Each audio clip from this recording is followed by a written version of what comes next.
Hello and welcome back to the ADLR Podcast, episode 97.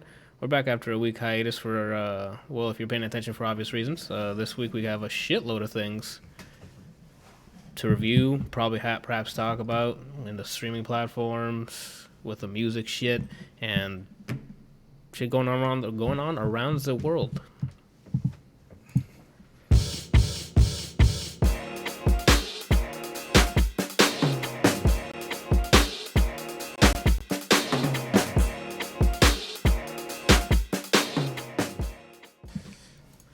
New York, what's his name? Michael O'Hara? Okay. Mike O'Mara apparently went off on the media today screaming, like, stop treating us like animals and thugs, start treating us with some respect. Our legislators abandoned us. The press is vilifying us. It's disgusting. Yeah, They did all those things because you're fucking thugs. Have they seen the videos? Or have right?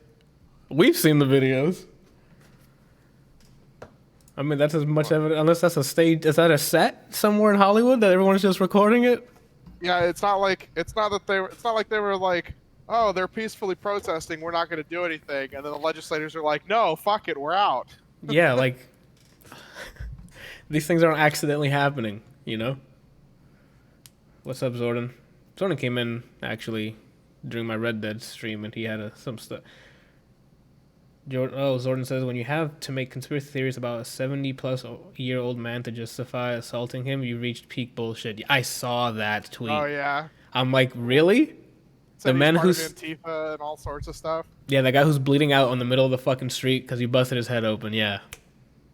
That he was trying to, like, black out their communications with some device or something. Yeah, it was pretty disgusting. Oh, my God. Well, this is ADLR Podcast, episode 97. Hold on, let me make sure I got everything on here. Housekeeping. I actually switched my site to a WordPress site because the Google site wasn't giving me the shit I need. So right now it's in Brian. No, I should have told you not to do that. Because some of that stuff, some of those links, the contact link I don't think works. But I'll update that later on. Don't look at that. So it's actually gonna have the latest content on there to be the actual one-stop shop. You can sort through the types of content if you just want to see Let's Plays or the podcast only, or highlights or whatever the case is. I'm working on the support page, Zordon, because I know you were asking how to submit questions. I don't have it set up yet with this new stuff, so why didn't you have Weird build you a site? Because I can also build a site. He does the same thing I do.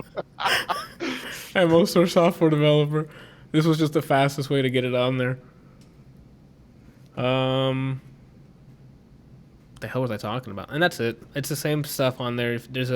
I have a link right now. I'm going to add a Black Lives Matter link up there, like the ones I had on my stream last Tuesday. I forgot the actual link. Hold on. It should be BLM on here. That's the site, yeah. Right now, it's really bare bones. Yeah, there is it. BlackLivesMatter.carrd.co. Whoa, you guys just got a sneak peek of cute things. Yeah. Of the I movement. saw that transition. Yeah, I know. So what do you do then, software-wise? Currently, I work for a how would it be described again? Medical middleman, I guess. They have clients that order medical parts and they buy them at the lowest cost, whatever, and sell it back to either the patient or whatever insurance. Yeah, sort of like that, but it's done through their website. So, bingo. So you make the transportation of narcotics seem legal? Absolutely. Okay. I mean, I think Better Call Saul would probably be really proud of me. So, just letting you know. That's his whole name? Better Call Saul. The whole thing. It's all good, man. Anyway, what were we talking about? Because we're going to end up talking about this fucking situation that we're fucking living in. I know what you should start with. Go ahead. You should start with this. Oh, my little teaser that I put out earlier today? Yeah, I've been playing with the idea of having a group channel. So what's called Split Screen Losers. and that name came in because me and my girlfriend were playing Call of Duty Modern Warfare on split screen, and some dude just called us split screen losers for no reason, like before the game started. So I'm like, oh, this guy knows so much about me. Change your origin story because now he's gonna sue you for the name. He doesn't know he doesn't watch this. He's watching. Look. Got it. But then so I've been playing around with different logos and fonts and stuff, and released a teaser today. I'm still not happy with it, but once I get like an actual aesthetic for it, I'm probably gonna redo this channel to be that. Around you and I want it to be any. It's just any of us. If Brian, you want to put up like video content on this, it's like a group thing. If Brian has like a first attempt with somebody, he can upload it or he can stream to that channel. So this is like the better version of Funhouse. Yeah. Yes, let's just go to war already. Yeah, Funhouse, I'm coming for your views. I mean, we don't have Elise or John Smith or Alana, so we're already losing. I guess, or Ryan. Oh, right, yeah. That man, like, fuck. All right, anyway. But that's it. That's all. It's just a teaser right now. I'm still playing with it. I'm trying to figure out how I would, if I just rename my channel to be the split screen stuff so I can house all my videos so I don't have to, like, re-download it and upload it to that. I don't know yet. That's it, Randall. That's what it was so far. That's as far as I it thought got. it was cool, man. Let me know if I'm needed. Yeah, probably will be tapping you for some audio stuff. I don't know what the sound will be yet. Like, I don't know what the vibe is. Anyway, I can just capture the sound that Randall makes when he's yawning, when he yells, and I can auto-tune it. When I'm yawning. when you're yawning. You ever heard yourself yawn? Not snoring, Randall, yawning. Like, you've heard yourself yawn. You're awake when you yawn, dude. I wasn't aware that I made a sound. When you yawn, you make a sound. Like, when that's a yawn. No, but he stretches You and have then he yells after a certain point. Oh, He's got the dad yawn going. I got it. Zordon in the chat says, can we get Randall's opinion on whether restaurants have been shorting eggs when you order an omelet? Randall hasn't been to a restaurant in ages. In months since the quarantine started. And I haven't eaten an egg in twice the amount of time of that. Yeah, that's true. Zordon, you asked him about the vegan stuff. Like, he answered he's vegan. He's been vegan, dude. Well, I guess he's just asking on your opinion. Do you think they are? Know what Maybe? The egg situation is. Yeah, that's true. I can show you a pie graph. Oh, okay. I mean, if you have okay. Then maybe Bryant is more suited for answering that question. I guess so. How you guys been doing? I guess we're gonna be just get right into it. We skipped a week. Crazy shit's been happening in this fucking country, and seems like it's just getting worse and worse. Now we're getting tropical storms hitting us, and at this early into summer, so it's just gonna continue to get the weather worse. alone has been fucked up. Like my mom's in Virginia and she got snow the other week, and then all of a sudden it's 95 degrees. It's April. What the fuck's going on? Yeah, Randall was telling me like this is like all the fucking epidemic movies that's been happening, and I'm like, as soon as he said that, it reminded me of 2020. I'm waiting for like that massive wave to just take out LA, and I'm like, well, guys, time to run. You know what Crisis is based off of, right? No, what is it? So it's in the year 2020. A virus is spread throughout the world. The countries are going to war, civil war with each other. Like, I think we're living it now. Jesus, man. I don't know. It's been Tell a pretty. About the clock. Oh, they should know about the clock. It's every year. You guys know the doomsday clock is down to 100 seconds, right? 100 seconds? Yeah. That's how long it'll take for a nuclear fallout at this point. Yeah. That's all it will take for people to just. The doomsday clock is set at. It's every year they assess the chances of like a nuclear fallout or how bad global warming will get, and they do whatever math they do, and that comes up with how much time it will take for either of those things to just to reach doomsday levels, and it's down to 100 seconds. From when? 100 seconds. It started in, when was it, Randall? The year in the 70s, I think, and it started off at 14 minutes to midnight, and now it's down to 100 seconds to midnight. So every year they assess. It doesn't go down every year though. Like, yeah, sometimes they'll be like, in "Oh, the we're doing 80s great." and 90s, it went up. Like meaning we got more time before it would happen. but ever since 2011. I think 2010 and 2011, it's been 45. Sorry, thank you, Jordan. I don't remember if it was 74 that I saw or 47. The last time when we looked at it last night. Thank you. It's the 40s. And it's been going down, and then I think when was it? You said the 80s and something. It went up for a couple minutes, and then after I think 2010, it's been going down. We looked at it last night. It was late last night, but that's where we're at, and I believe it. I believe it. As soon as I I'm gonna be honest. If anything, this is the presidency that's gonna cause all this to actually hit the go down. Yeah. The thing is, the chain of events was in January or like late January. I saw that article and I read about it. I'm like, damn, it's down to 100 seconds. Boom, COVID happened. Boom, quarantine. Boom, now we're fighting the shit out of each other. Boom, tropical storms. Like, hey, tag me in. Don't forget the murder hornets. And the hornets. I'm like, what? During the quarantine, I'm like, so we can't even leave our house because they're gonna be waiting for us literally outside. Oh my God. Jordan says, a realistic scenario is that this admin refuses to leave office and the Republican senators follow suit. Well, yeah, Mitch McConnell needs to be taken out of office. He's currently up for re-election, and I'm really hoping the guy, I forget his name,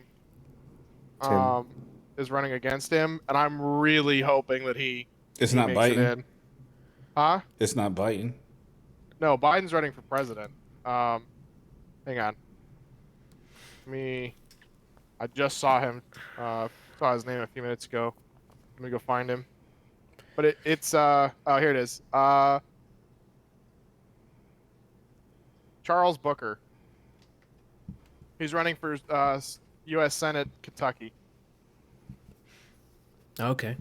Because Mitch McConnell is like one of the worst human beings on the planet. That guy is the big piece of shit. Like, holy crap. All he does is roll over for anything that Trump says, but then talks behind his back saying how horrible a person Trump is. And then his entire time that he was in office while Obama was there, he's publicly stated that the best thing he ever did with his career was block anything that Obama ever tried to pass through. That dude is a piece of shit, needs to go away. Jesus. I would say fucking vote, but I don't think that matters anymore. You should still get out there and vote. Like, regardless of what actually happens, you should still get out there and vote because you never know what's actually going to happen.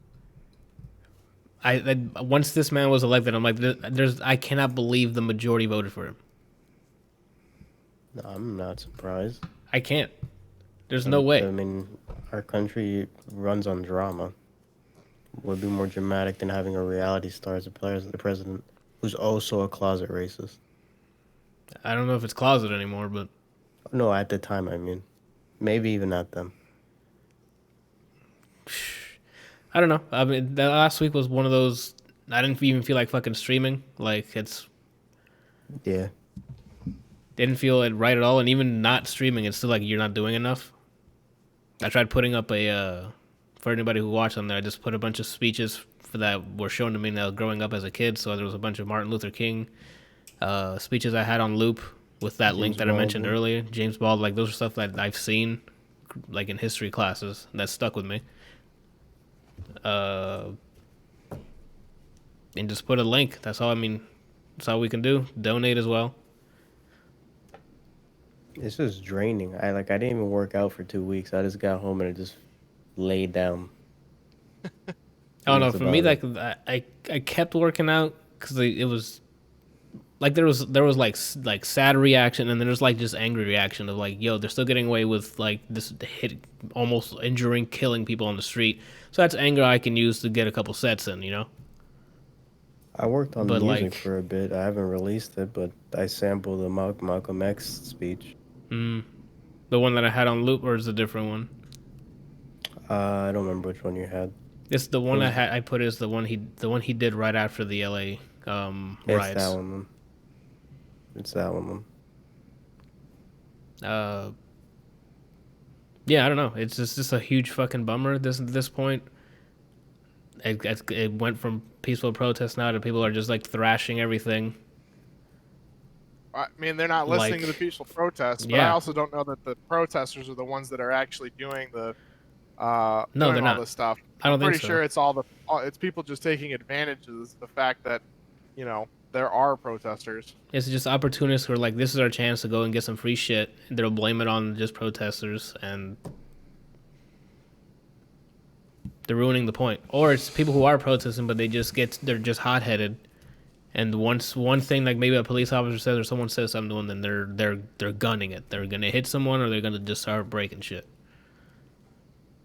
I don't know. I don't see what the breaking stuff helps with. Because like, what if you're like destroying some like independent, like small family business that you just destroyed? Oh, they are. Like, They've how already does shut down several stores here in Charleston. how does that help? And don't say the Doesn't. insurance, because by the time they get their insurance, they're already behind in rent.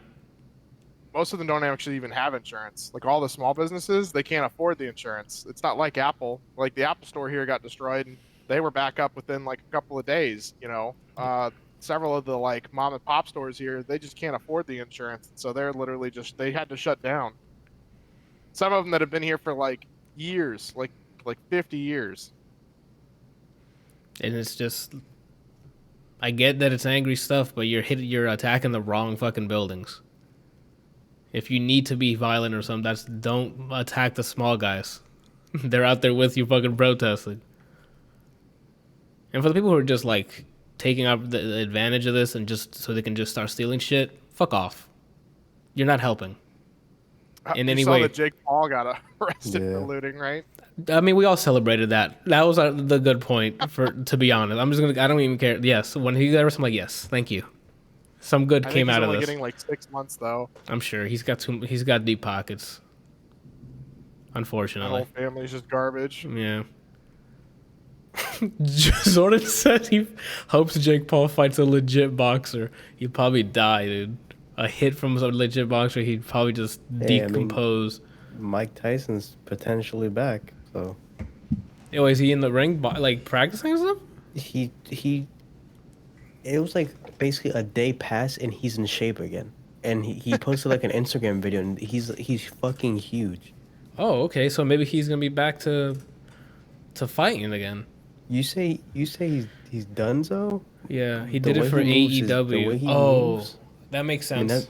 that's cool and all, but the way he moves and how big he is right now, if He can- anyone points any negative energy towards him, and they're done.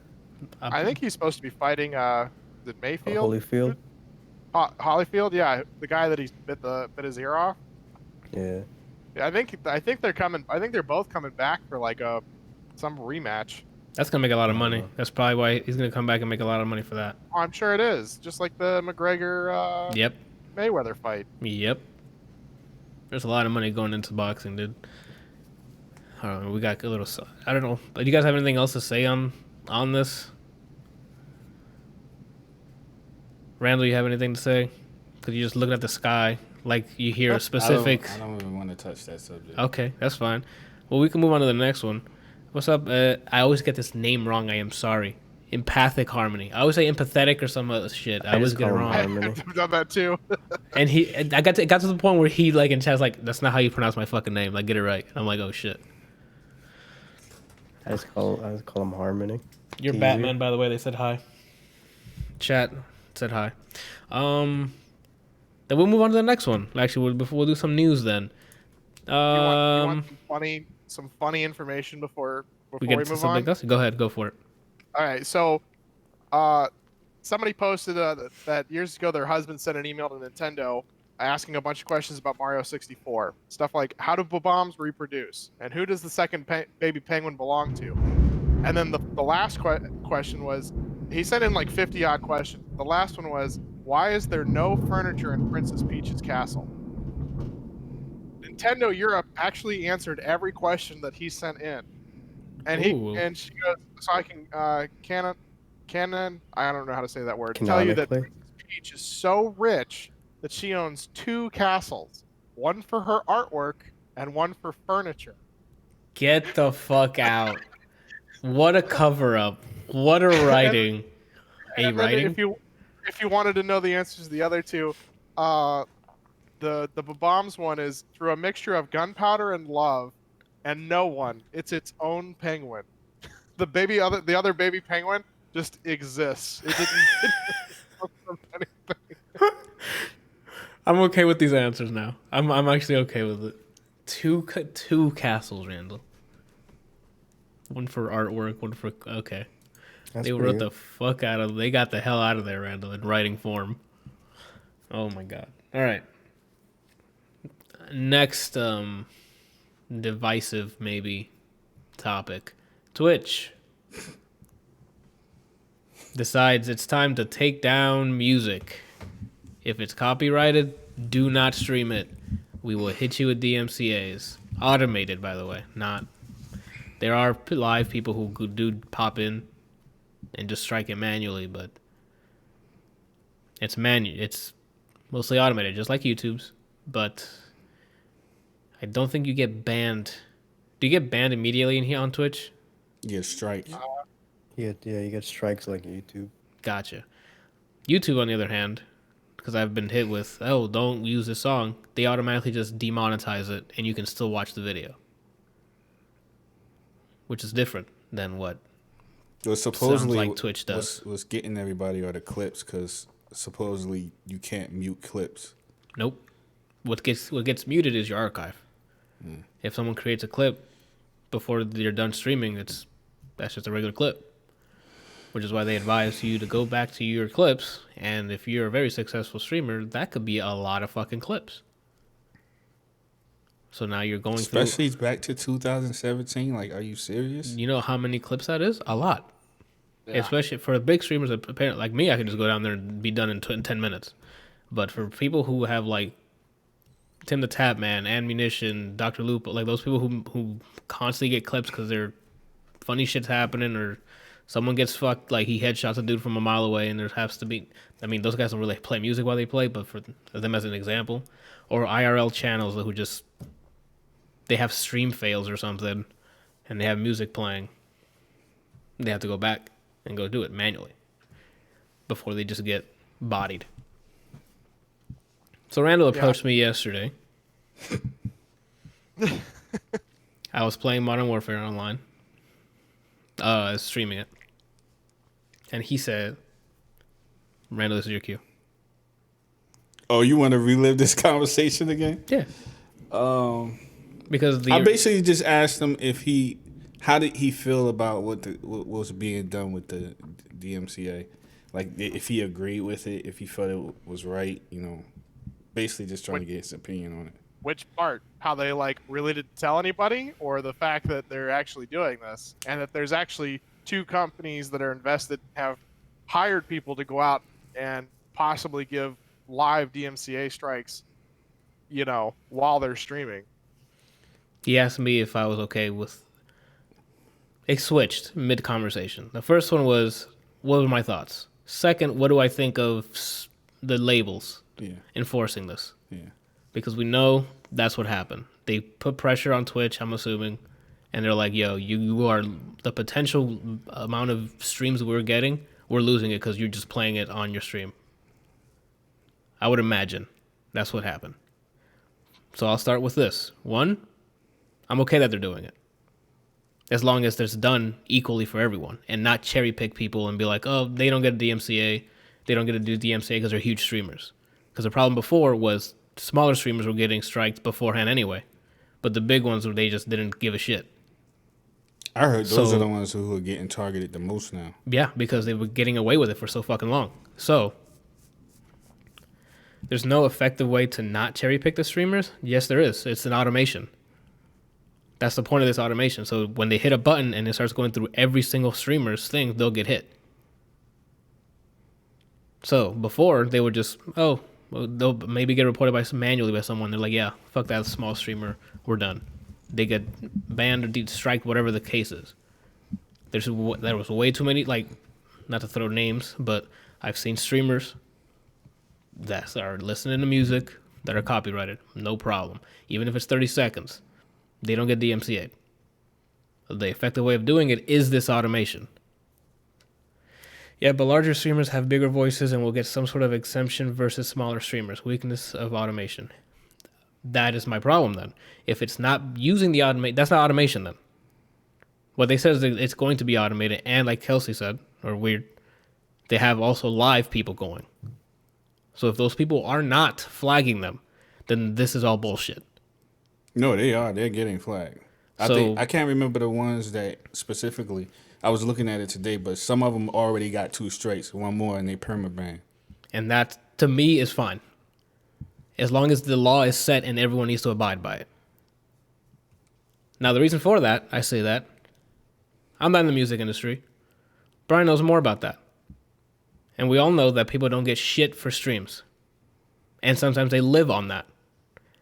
So, my example to Randall was, let's say, who's a huge streamer here? Shroud. Oh, Shroud's on Mixer.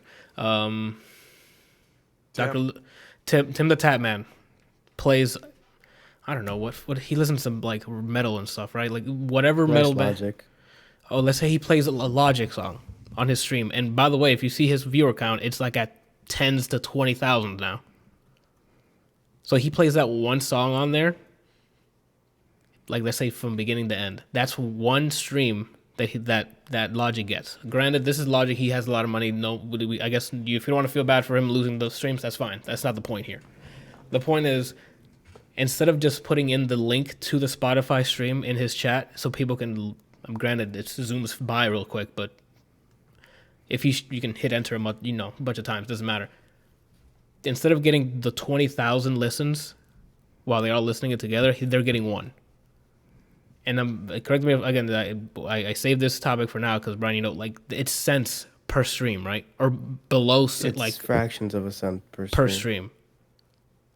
So the potential amount of cash you get, it's lost because you heard it, and let's say you're, again, this is like what if we're playing what ifs at this point. What if I had OBS up? I can record that segment on OBS and keep it locally, and then extract the audio. Now I have the song. Granted, they can do that elsewhere as well, but Twitch, I think, has the responsibility of trying to alleviate that on their platform. But I don't agree with that like at all, man. Because like I feel like a lot of stuff is found. Like I mean, I started listening to shit. I forget what they're called. Something from Jambi's stream. Like Jambi was playing something one day, and the song he was playing, I was like, oh, that's really cool. So I went and looked them up, and I like started listening to a whole bunch of their songs because I heard it on there. You know, Jedi Mind Tricks, yeah. Like Jedi Mind Tricks was like, I had never heard of them, didn't know who the hell they were. Jamie was listening to them. They had a really cool sound, really cool voice, and because of it, I asked him. I was like, "Yo, what is this?" And then I went and added a whole bunch of their songs to my playlist. Like, I'm not saying that like that's gonna happen for everybody, but I feel like there's more good than harm that comes out of allowing streamers to do this. And that's what I was waiting for. The bait. Part 2 of this argument now, thank you, Kelsey, for the transition, is why is Sony and Universal trading off exposure for penny pinching? Why do they think that penny pinching is more valuable than exposure? And that's what the second question came in. Do I agree that that's the way to go? No, they shouldn't be doing this. Exposure is more valuable than those cents. Look at the indie games, the independent game industry. Without the exposure that they get, like from YouTubers playing their games on stream, making videos and stuff, they probably wouldn't make it as far as they are now. Granted, like GameSpots and IGNs will probably do it too, but the word of mouth of local people, not local people, like regular people like us playing it and be like, yo, this is just dope, and you get to watch a stream on there, that does wonders for your game. Part 3 of this situation. Piracy. Again, I'm going to compare it to the gaming industry because there's entertainment, like digital entertainment, there it's kind of all the same. Allegedly, sometimes I've had a pirated copy of a game. But if I like said game, I would go out and buy it. Or now then in the atmosphere, whatever situation that we live in, get things like Game Pass and you Play Plus for a low monthly subscription, you can try games. This is not a segue to my review of Journey to the Savage Planet or Gato Roboto or Minecraft Dungeons, but Journey to the Savage Planet I'm going to buy when it comes on Steam. I got to play it for not free, but I got to play during the Xbox Game Pass, and boy did I enjoy my time with it, so I'm going to be buying it. Again, it's exposure. Sort of in the chat's going in. I can't catch up yet. Give me a minute. So that's what were the two things we were talking about yesterday. Do I think Twitch is doing the right thing? It's the safe bet. Legally, it's the safe bet. So yes, they should be doing this. Second, do I think Sony and whoever that pressured them into doing this should back the fuck off? Yes, because this exposure is fucking good for music, especially the indies. Like, I'm sorry, what was the name of the band you found out about? Jedi Mind Tricks. Jedi Mind Tricks. Is that what it was? Yeah. You've added all their stuff to the Spotify. I'm sure even on Shuffle, you'll probably listen to their song. That helps them. And then if, let's say, you're in a car somewhere or at a party and you put it on, or you have a party at your house and you play it on, that's more exposure. On your streams, like if you're playing like a card, like if you're playing, I don't know, you don't play card games, right? Like Hearthstone or anything. Like anything like Path of Exile. Like let's say you're streaming Path of Exile and you just need some music in the background. That's exposure for them. Will it guarantee streams from those new people? No, but there's a chance it will. But the labels, I'm assuming, don't want the chance of exposure. They want to minimize that. They want to minimize the chance of lost potential streams. That makes sense? I get it. So that's Jamie posted earlier that most artists want the exposure because it'll be better for them. Exactly. But the industry doesn't want that since they aren't making anything. This is the only way to get paid. Exactly. That is the two heads that are fucking colliding. But again, that's why there's multiple parts to this. Twitch, believe me, Twitch is not in the wrong here. Because what happens if they continue doing this is they get sued by these labels. And now money that could be going into the platform is now going to lawyers. I just love the thought process though. Like and I said this in my chat. Yes, let's burn money trying to shut down people that are causing exposure so that they'll go and buy our stuff. Yeah. So that less people will listen to it. I don't know how that adds up. Where the win is here. Like I don't understand where the win is here. Period. Like they're literally spending money to go and strike all these people and get them shut down. And for what? It's not like, oh, because they got shut down, now more people are going to listen to, Jedi Mind Tricks on, on Spotify or go purchase their songs on Apple Music or something. Like, they still don't know about the people, or they've never heard of them. Like, I don't know where the win is here. Yeah, there just doesn't seem to be one. That's everything I was saying yesterday. And that's why we had to break it up at first, because when Randall came in and sat down, it became me just saying legal things at him. And he's like, that's not what I'm saying. And I'm like, I get it. But that's what Twitch is facing now. That's why they are doing it. You have to cover your ass legally, because now it's going to cost you more. The only way I can see that they kind of make it better but still cover their ass is if, you know how they do the watch parties with Amazon Prime Video? Yes. Do that with the streaming platforms, whichever one the streamer prefers.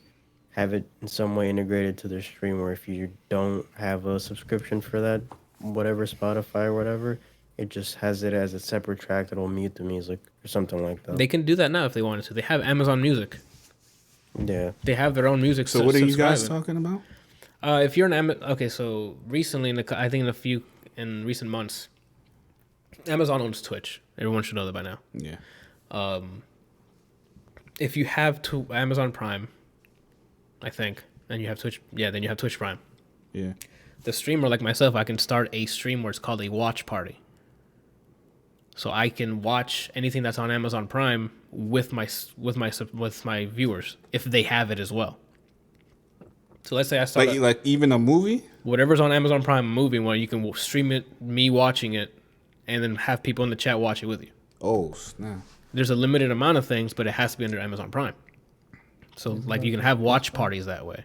So Brian's saying, why not do the same thing but with music? and like that may be what they're gonna be doing. And so, but you'll have to be subscribed to Amazon Music. To answer your questions, or in this, what we're talking about is the answer to that. You're forcing, I guess, streamers to sub if they want to listen to their favorite songs while streaming. Yeah. And knowing Amazon, they're not going to put Spotify integration. They're going to put in their service. Because why would you put Spotify if you already have a music service?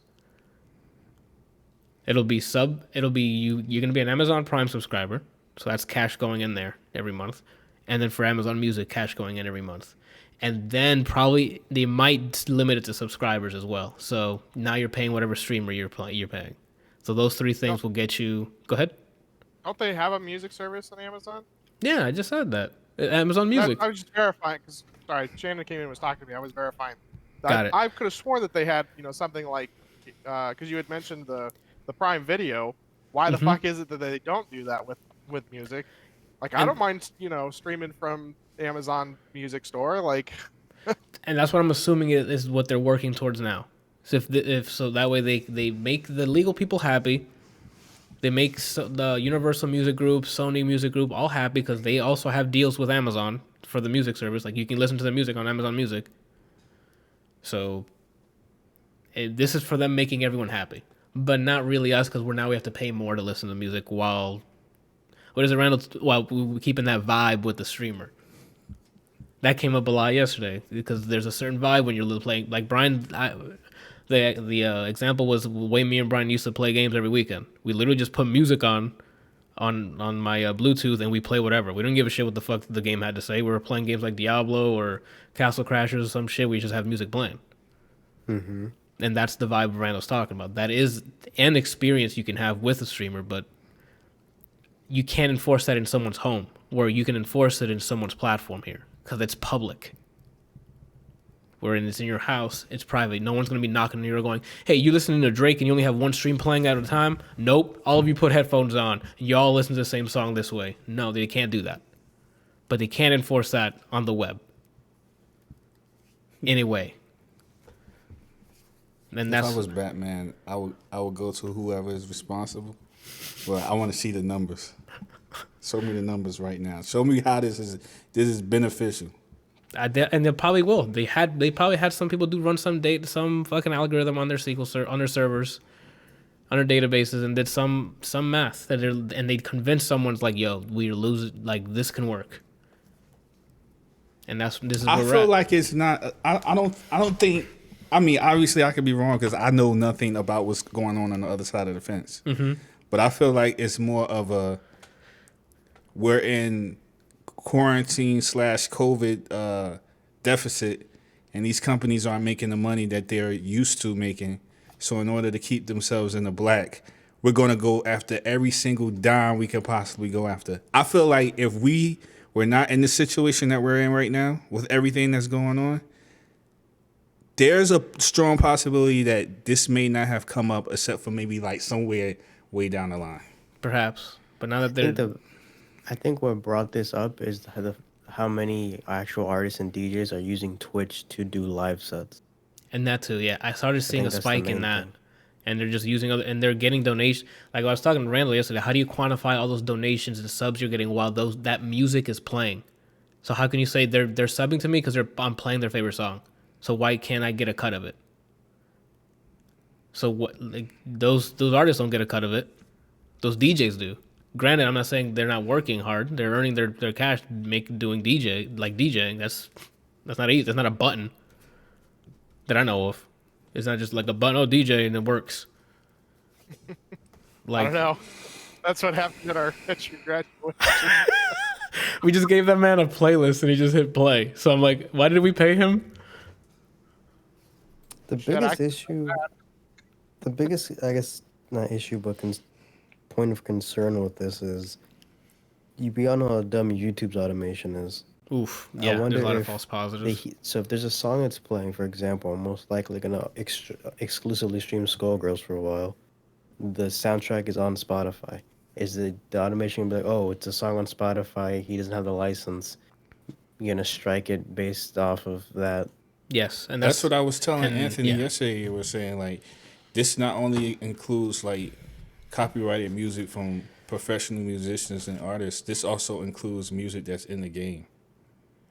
And if it's like music that's in the game that's copyrighted, you can very well get a strike because even though it's included in the game and you're playing the game, you're not playing anything extra, which I think is Yeah, it is dumb, but that's how licenses work.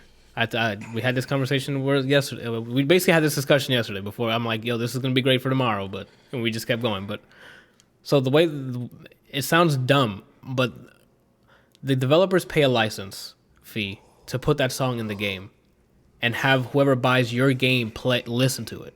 That's what that license is for. Mm-hmm. It is not for I buy the game, now I have the license to share with everyone else.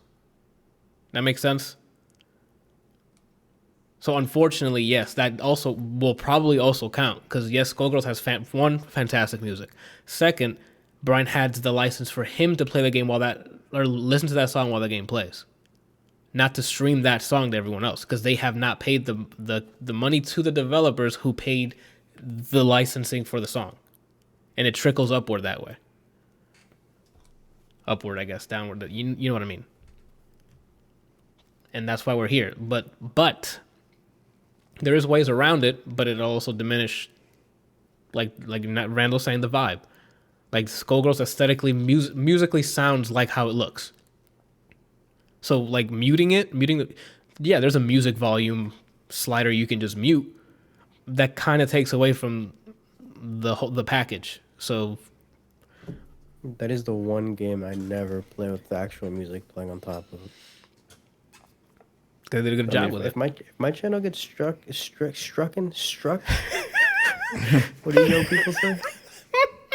Stricken? Yeah. If it gets smacked, then I don't give a shit. I'll go down and play fucking Skullgirls. At this point, I'm only on Twitch because I already have stuff on here. If I'm not going back and deleting clips, I don't give a shit. If my channel gets permabanned, I can just have an excuse to start off somewhere else. Okay. Well, I mean that's where we're at. Like, so yeah, I agree with Twitch. Yes, you have to save your ass. Do I agree with the fucking music industry doing this? No, it doesn't make any sense. Exposure is worth a lot more. Cobra in the chat says, personally, I think it's pretty stupid. If you want people to buy your song, they have to know it first. Hearing it on Twitch is just free advertising. Exactly, it's exposure, especially for like the small indie bands or indie rappers. It's independent musicians trying to start somewhere. There's people who are out there who listen to those exclusively and then like talk about it on like podcasts or on their stream or like whatever entertainment thing they do, and they're like, oh, go check out this, or I'm reviewing these these up and coming musicians, and like that's how it works. It's word of mouth. If I were to try to be optimistic, which that's stupid. I think he's gonna say the same thing I'm gonna say yesterday. Go ahead. I feel like they're doing this to buy time for them actually implementing it correctly. Okay, never mind. I told Randall this isn't gonna last a month. Oh. I don't think it's three things that can happen. One, if it was like, we have to deal with this shit, there's other streaming services. I doubt that's gonna happen, but that's one option. Two, everybody just says, just mounds of slander towards Twitch, like, no, you're right. And then it's done. That's what I told Randall. I'm like, I bet if you go on Twitter right now and you type in Twitch, it's just profanity. Right at Twitch. I'm sure they're getting I actually emails. went on Twitch today, Twitter account, and it is nothing on there about that. Yeah, they're not gonna. They don't need to be near the fire. They just put out the guidelines and just ran back in, and you're like, nope. The third option. They are too. Yeah. The third option, which is the optimistic one, which I doubt's gonna happen, is they're doing it in a shitty, lazy way, which is they don't play that. Because maybe they're setting up a way to actually integrate the streaming services within it. So the way that you can buy a game off of a streamer playing a certain game, they have the link under. Yeah. I don't know if it's just YouTube or Twitch does that. I think they're going to do that with music, or they're just going to find a way to calculate how many viewers you have while said song's playing, and then it just slaps the streaming service with that many plays. Jeez. I heard someone that can probably work. Move the company to Africa and you won't have any laws. Yeah, Javi says in the chat, if you move the company to Africa, you'll be fine. There's no laws. I did hear one person that I follow on Twitch, and they were saying that they were going through some process where they were paying to get the licensing to play copyrighted music, and that it's basically scaled based upon how many followers or subscribers that you have and how much money your channel generates, and it scales based on that. And this person doesn't have that many followers. Like they have like hundreds, but it's not like It's not 10. it's not significant. Yeah, it's you like know, it's not like those 10,000, guys. 20,000. Yeah, it's nothing like that. And they have to pay $400 a month. That's a no, bro. So No. no one's gonna pay. That's No. a car payment. Yeah. Yeah, no one's gonna do that. I had to switch my music for today just in case. I didn't even load up the pretzel music thing because I'm like, nah. Johan Kroby in the chat sent me a radio that has like non-copyrighted stuff, so I played that while the countdown was on before the podcast started because I'm like, I'm not taking any fucking chances. I guess one thing I just want to say about this, why this bothered me so much, it got under my skin, because I feel like it stifles people's creativity. I understand that they're using someone else's work to enhance their entertainment or whatever it is that they're doing for their viewers, but again, it goes back to the whole vibe thing. It's like you're creating an environment or a place for people to come. It's like a club. What? You can come wherever you want. Yeah, like Oh first my of all, God, let's man, come on. okay. But you get what I'm saying. Yeah. I don't know. Like again, those are my two answers because it's not just one. Hey, should they do this or not? It's one of those. They have to do it. And sometimes I really wish. Unfortunately, they have to. I really wish people were very united. Meaning, like, when stuff like this happen, you know how like sometimes, like, I'll give you a perfect example, like how Brian talks about Street Fighter V, how much is a trash game, and there are other people who've been interviewed, like e-gamers, like professional gamers, who also like agree that this game is trash and that it was designed trash and so on and so forth. Okay. But they still play it. Yep. I wish that people were more like together and be like, you know what, this game is trash, so none of us are going to play it, and everybody will fall in line that agrees with it, and they would see like a substantial amount of people is like, obviously we need to do something about this because no one's buying it and no one's playing it. Kelsey, you're gonna They've say been what I'm talking saying, yeah. Though, like, I mean, that's What did like, you ever say? since Yeah, hold on. Can you say it again? The Discord shitting the bed again. What I said. Yeah. Yeah. They've been doing that shit for years, though. Like, ever since DLC became such a big thing, you know, like late, what is it, the early 2000s, the instead of releasing like actual, you know, big content releases, they're like, no, for $5, you can get this picture of a pickaxe. It's a mighty fine picture of a pickaxe.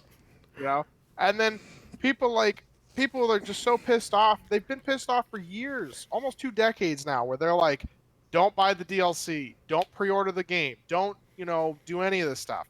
And then what happens? The company posts record fucking sales for their game because all the people that are like, don't do this because we want them to actually release a full game and not like what Destiny did where they release a game and there's no content, but for another $40, they'll give us another $5 for the content, and then another $40 after that, you can get the rest of the game sort of that's in there. So you get like $13 worth of content for $120 or $140. And it's like, no, like, you keep talking about this shit, but then you go out and you buy fucking everything. I don't understand why people do that. The image man. that always comes back to me, Kelsey, I'm sure you're going to remember this because this is when we were going at full sale. Call of Duty Modern Warfare 2 on PC. Oh, yeah. Don't pre-order this. Don't pre-order this. And then a screenshot of somebody's friends list. Every single person playing Modern Warfare 2. Yep. On his friends list. Completely. Why? And I'm Why? all right, Why? so you're just not holding on to anything you're saying. Cool, we're just saying shit. I think everyone's getting better at it after they spent their money. So, like, an example is Anthem. where it's EA. Everyone's like, oh, it's EA. They're gonna fuck it up. People willingly bought into it, and then after the fact, they did their job of like shutting that shit down, basically. Yeah, that thing But died immediately. it's already too late because they profited off of you being trigger happy. Mm-hmm. But, Having at the same time, they deaded it quite early. Having the chat to bring us back to the music stuff says no one is going into a gaming stream to listen to music for free. That's another thing. Like if you're playing music, cool, but I'm here to play whatever or see you play whatever. On Twitch, anyway. Like, it's not... The music is secondary. Just like, Randall was saying yesterday. I don't... It depends on if you're gaming with music or you're making music, because now you can't really do any sampling while you're working on music on stream. That's also a good point. What was the other one, Randall, you told me? Oh, yeah, since... Like, there's like, Just Dance streamers. Mm-hmm. That's all copyrighted music. You can't be a Just Dance streamer on Twitch anymore. And there's people Rhythm who like games. that's their Rhythm whole games in general, dude. Yeah, Beat rhythm Saber. games. Beat Saber, any rock, if there's still Rock Band people, I don't even know if anybody streams Rock Band or not, but like... I don't know. That's a good question. Like Find out. Guitar No, Hero. you can't. I've seen an article that said no, you can't. You can't do it. Those people are done. Those are the ones who are getting hit the worst because that's like their main gambit. Like their content is centered around those types of games. And now it's like, what are they going to do? And that's like shit timing because Harmonix is working on a really cool rhythm game now where you can like fuse instruments and stuff to make like remixes. That would have been some good streaming content because you can start making crazy like remixes. And then on top of it, you do this now when people are struggling to make ends meet. And Yeah. you got these people who are fortunately enough, they are able to generate some type of money so they can still pay their bills because COVID has everything shut down. And then they slap people with this. And now these people who are really dependent upon this because they have made pretty much a career off of doing this. Enough to pay the bill, enough to keep the lights on. Exactly. And now you just was like, nah. Thank you. That's ours. That's the way America works, man. Look Fucking at how many. Christ. Look at the unemployment rate. You know, Oof. like Give me some it's facts just in the huge. chats. So many people got laid off because business can't stay open. You know, with all this stuff. Like even I don't really know how this is going to work, but supposedly the trillion-dollar fossil fuel companies are going under. You know, we're going to be filing for bankruptcy or something soon. Like it's just absolutely ridiculous. Guess they should have saved, had a separate fund or gotten a second job. Fucking idiots. Yeah, Cobra in the chat says that like he often doesn't even notice the music's playing unless it's something he hates. Which that we can all relate to that. If it's some shit like what the fuck is this? Shut it off. Like that's when you'll notice it's there. If it's really good, you'll be like, oh, this is nice. Or if it's like if you just have no opinion on the song, it's just whatever. It's just noise. I don't know. Yes. I don't know. You guys have anything else to add? Like Kelsey, like somebody, do you have anything else? 'Cause I'm kind of done with it. I was Like, just I don't think this is actually- gonna last that long, to be honest. I think it's gonna be some pushback to the point where it's gonna be like, all right, we fucked up, we're going back. In what way though? What do I you don't know mean? how. Like I know everyone's angry. I don't know if, but then they're also tied because of the legal issue. So they're probably I don't- like, Pretty sure. I mean, this is going to destroy Twitch if it really comes down to it. Like, because like Brian said, if they start banning people for playing video games because it has the music in it, like nobody's going to be playing the video games, or they're going to play it on mute, and then nobody's going to want to come in and watch the stream because it's like the point. Like, I mean, like look at Doom. Doom has oof, great yes. music. Like the whole Oof. time you're just sitting there like, head banging as you're playing. You're being And- possessed by war and violence. Oh my It also God. is like what hypes up what the fuck it is that you're doing. Because Yeah. if you're just, walking around doing nothing, there's not really heavy music. But then when the fight starts, shit is real, okay? Like you are Doom music guy. is just like just takes over, okay? Yep. It tells you that shit is going down. And if they're going to start striking people for that stuff, like nobody's going to play games. Everybody's going to leave. They're going to either stop streaming on Twitch or they're going to do other, go somewhere else where this kind of shit isn't happening. And this is, yeah. But And ultimately, wouldn't that end up just trickling down to like Mixer or most YouTube? likely, that's what that's, to be honest, that's what I'm waiting for. If none of the other streaming services do the same thing for until like the end of this month, this thing's going away. Because then Twitch knows, oh shit, if they're not doing it as well or they're not getting pressured, we need to stop because they can move. Twitch has already been losing top streamers to other platforms.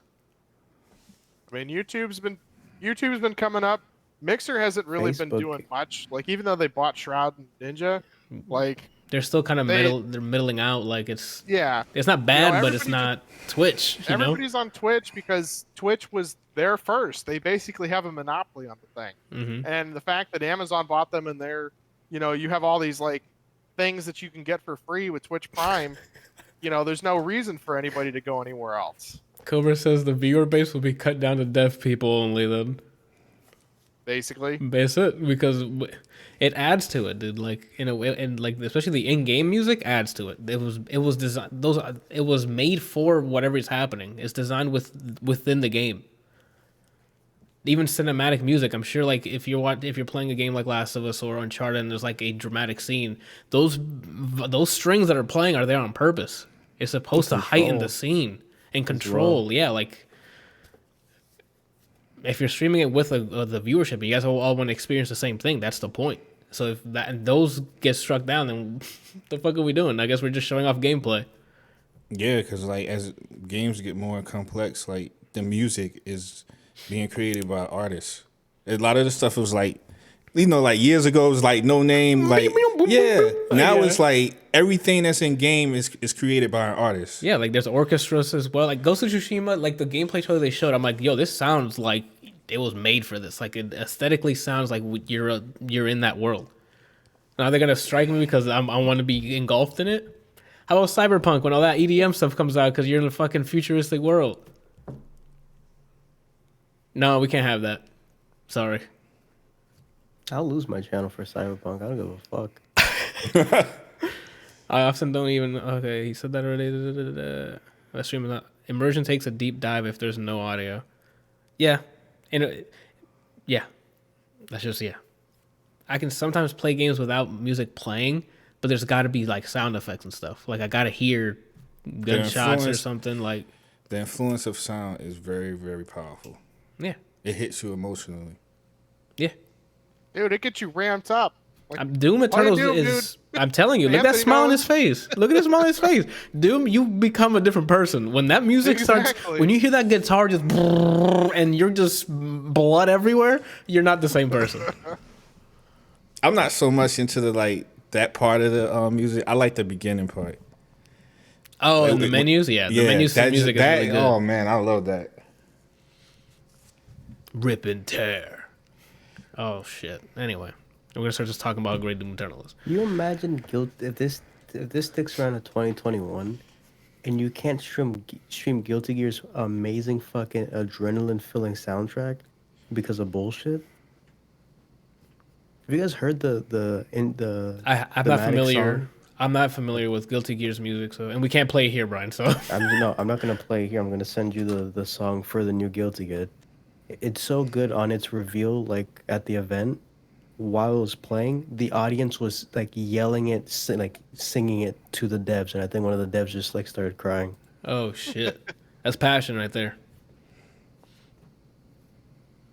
I'll put it in the podcast call. This ain't nothing but greed, man. That's all it is greed. Yeah. This is America. Oh shit, I'm gonna get struck down. That's what it just sounded just like Childish Gambino there. You're not allowed to recite music lyrics. Yeah, either. I'm sorry. This ain't America. Oh my god. I mean, I have nothing else to speak on. What do you think is my last question regarding this is what's worst case scenario in your opinion? Worst case scenario, like what's the realistically? How bad do you think this can possibly get? It's gonna it'll affect game developers. They'll have to add streamer mode audio to everything, which means they'll replace the music with copyright free music or not play the music at all, because there's games that do that now. Or we'll just have to literally just mute the music, put down the music tab. They like most games have a music slider, and we'll just have to zero if we're gonna stream. Not console games. Yeah, Console games don't have that. Yeah, No, they don't. Maybe because audio, it's all you see controlled by the TV. No, the audio. Oh, that's not. No, that's the not game true. audio. You go to options audio. They have music volume sliders. You can just put that to 0. None of the ones that I've recently played have that. So that must Dragon Ball came out 2 years ago, and that has. Yeah, like That has that's one? yeah, Right. like that's pretty standard. If you play the games that don't have like music volume slider in the options, they're fucking up. If you're playing Conker's Bad Fur Day, maybe I can see that. I mean, Final Fantasy 13 stuff doesn't have that. You can't People lower don't the even like that You game. can't lower the volume. You literally like on the PC, you cannot lower the volume of the game. independent like the game music Right. I have to physically go into the slider, On Windows? the mixer for my computer and lower it. Oh my god. Granted, that did okay. I'm not gonna give That them was any 20 fucking. That was 2008, 2009, I think. And Cobra says yeah, they'll probably release a patch for it. I don't think they're gonna patch Final Fantasy this remake, because if they if they ported it over to PC and they didn't even bother to add a volume slider, they don't give a shit. Man, personally, I don't understand how it is that you could get struck for something like that with playing a video game, because like the company has already paid for the rights to have the music in the game, or the music is part of their game. So I don't really know. I don't know that it's feasible for them to be able to like give you a strike for playing the game because Yeah, I explained it earlier. They paid for the person who bought the game to listen to it, yeah. so that's why they can strike it down.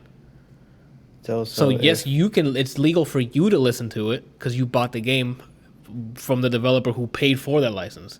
But me watching you, I did not pay anything, and I'm listening to it. That makes sense. It doesn't It doesn't transfer by. It'll transfer fine at home because who's going to enforce going into your house? Hey, you sitting next to the guy playing Final Fantasy, get the fuck out of the room. No, they can't do that. But again, on the web platform, they can because they're like, nah, bro, we know y'all didn't pay for it because he's playing it in a different fucking house. I don't know. I still also think they'd have a hard time like enforcing that. It also depends. Well, my whole case was if they do rely on automation heavily to police this. If it's automations as dumb as fucking YouTube's was, I don't know if it still is. Anytime they hear that song playing, they're not gonna be able to discern if that's from you playing the song or you playing the game. Mm-hmm. Especially if the OST's on Spotify, like Squirrels, like I'm pretty sure Doom and the Final Fantasies now. So the reason why I was asking what do you guys is how bad do you think it could get? Because I was wondering if this could like potentially destroy streaming as a whole. I'm sure it could. I don't think so. For streamers who depend on Just Dance streamers and stuff, yeah. But like the people I mentioned before, like Dr. Lupo or like those big ones, they don't really listen to music. Those people are there for the gags, the making fun of them when they get fucking shot. Like it's game stream. Like for the people who depend on the music, yeah, they're done. But like for the guys who that's like secondary or third, or where's the word tertiary, they're gonna be fine. What sucks is when they try to stream a game that has music in it. That's when the problem comes in. But if it's like Modern Warfare and like League and stuff like that, like those are the top streaming games now. Whether League, Modern Warfare now, Valorant probably. They don't have games that are copyrighted. Like they don't have to worry about that. And those are the biggest games that are being watched. Cobra says, try uploading a GTA Online video with the in-game radio on YouTube. You'll get a copyright claim. That's true. Because GTA uses real songs in their radio. But I thought they had a streamer mode too. Maybe not. And it just sucks. It's either going to be, the game has to have a streamer mode or we mute it. That's how we get around it. Does that benefit our streams? No. It's detrimental. Detrimental? That's a word. That's right. That's fine. Yeah. I don't know. Again, Twitch, good job saving your ass, but there will be repercussions for this. People are going to look elsewhere. Like I'm saying, if my channel gets permaban, I'm going to Mixer so I can have rocks in my chat. I mean, I have let's see. I've got almost 7 million Spark saved up. So, ready. Oh, he's got it. He's gonna rock the shit out of you. That came out wrong. Just let it be. I don't know. That's terrible, man. I feel like that's gonna be another riot. Okay, Rand. I don't know if it's no. I don't know. That's I'm backing up. but... Yep. I'm not talking about on the here. scale of what's happening now, not even remotely close, but I'm just talking about I feel like it's gonna rile up some people. Yeah, but it's gonna be keyboard see... people. Like it's not. No one's gonna show up to Twitch's building. No one's gonna do anything crazy. These are like people just watching YouTube, like streaming thing. They're not gonna big boy up and start like throwing flames at the Twitch building. I could see people protesting by like a lot of the big streamers saying that they're not going to stream normally for a little bit.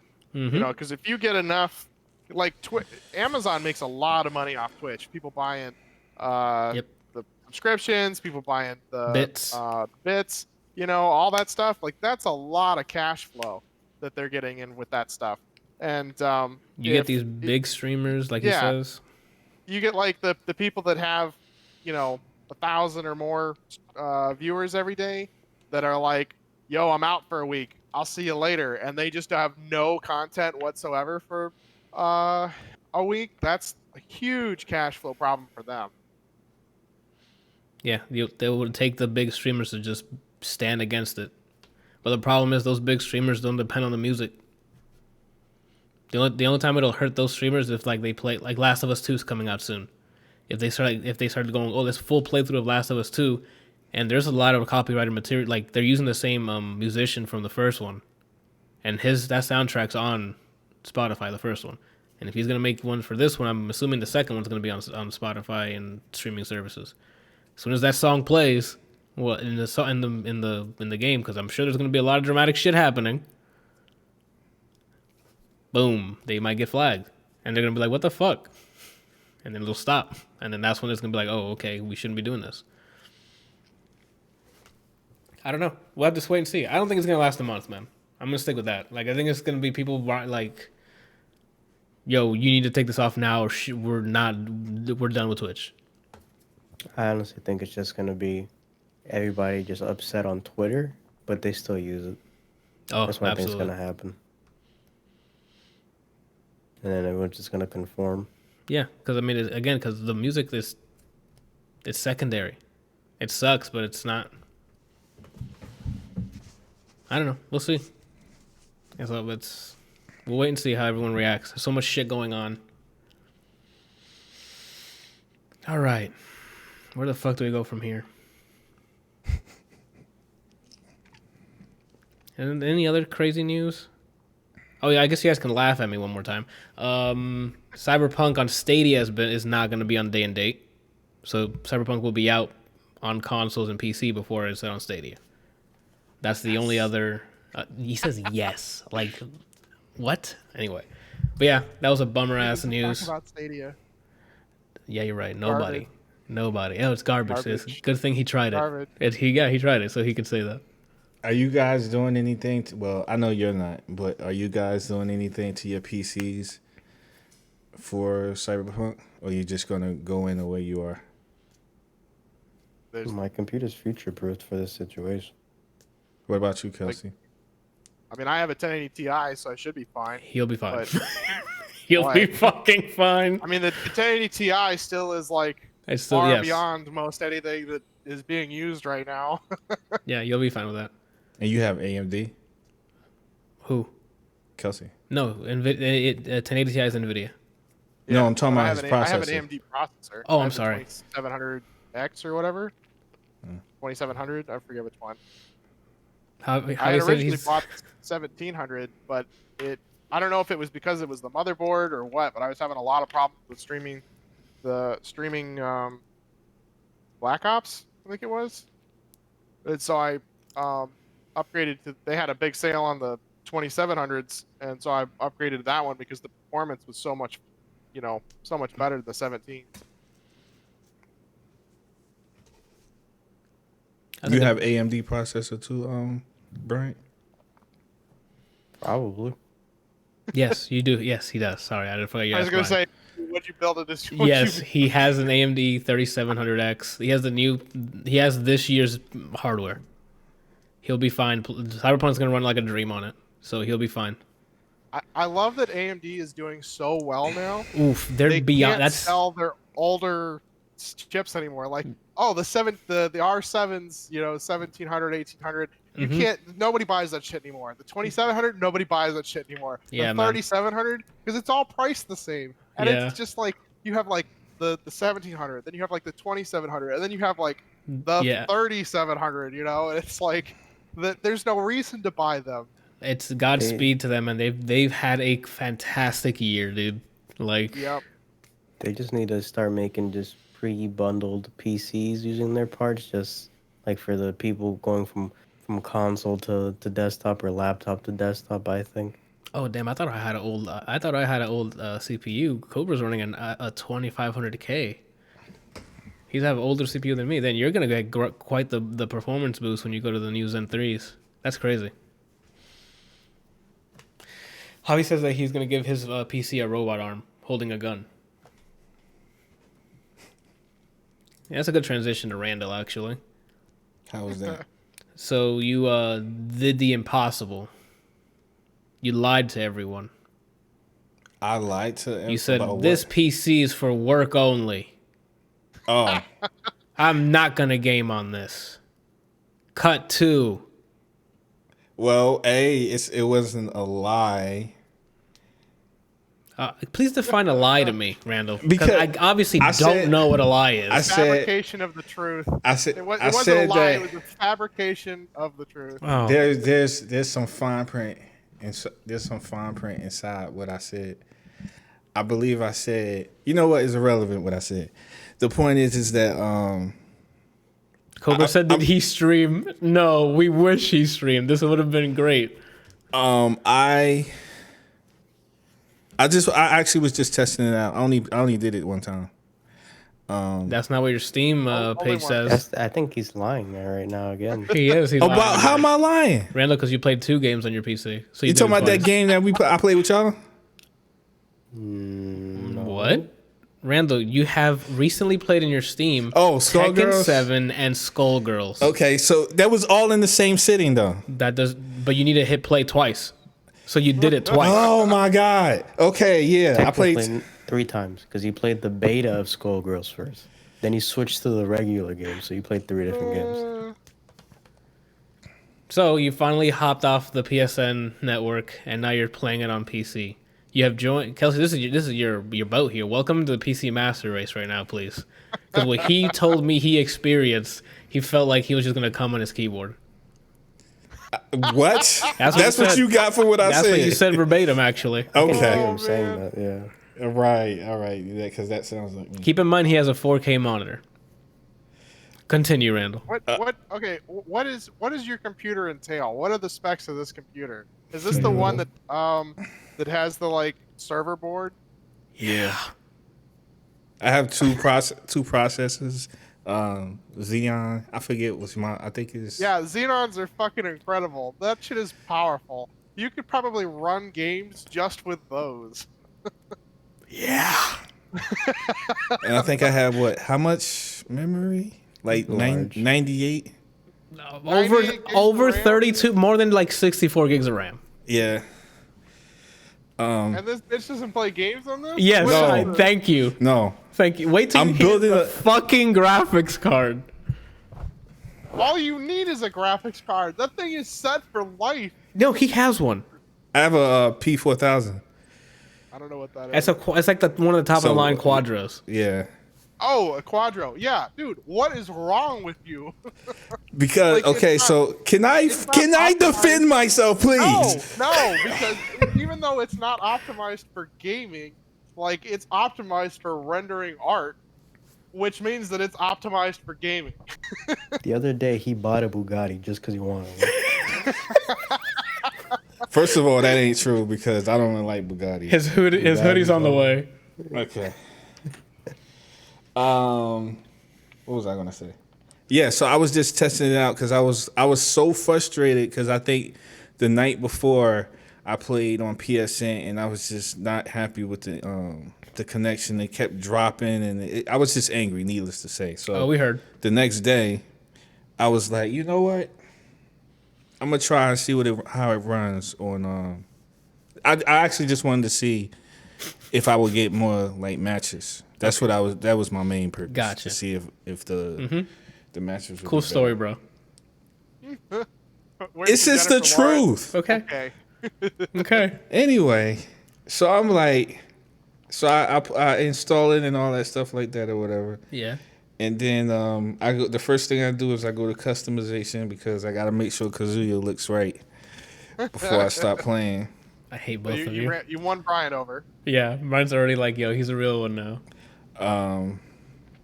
And then I head into online play, and then like not even I would say I was in the lobby or the waiting period for like maybe 15 seconds, and then I got a match, and then from that point forward it was like match after match after match after match. The thing that really won me over was first of all the horsepower. The fact that I didn't have to wait for a match, like it was consistent, which I love. I could just go from one match to the other, and then on top of it, so I didn't know what was going to happen, but I was just like, I'm going to try it. So when I went to settings, my favorite place. Yeah, I was going through all this stuff, and I was like, you know what, I'm just going to put everything on high. Yeah. So I put everything at ultra high, and I ran it. And I was like thinking that it was going to be bad, but it ran just as... Let me pause real quick. The man that has over 32 fucking physical cores, a bajillion gigs of RAM, and the P4000 that has, I think, 16 gigs of VRAM? Continue. Yeah, it ran smooth. Except for like when I played online, it was slightly slower, but it was, I think like I was telling you before, I think it was because of the connection. The latency was probably trying to like sync up the thing. So I'm just imagining. I'm just imagining.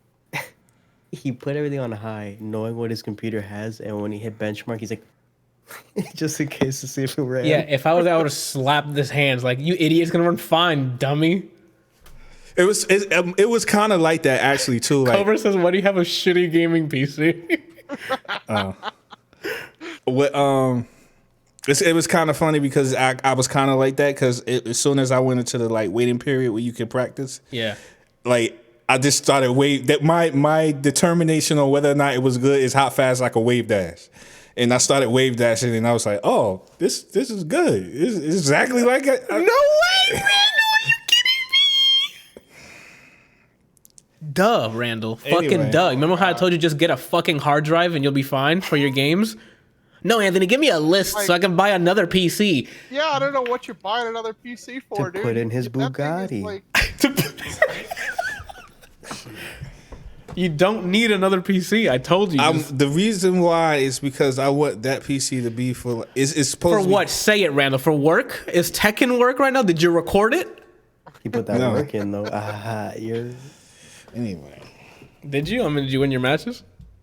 I only lost one match. Ooh, the power of the PC right there, dude. pussy. Let's go. Yo, good thing you PlayStation bought you that upgraded sucks. PC. What's up?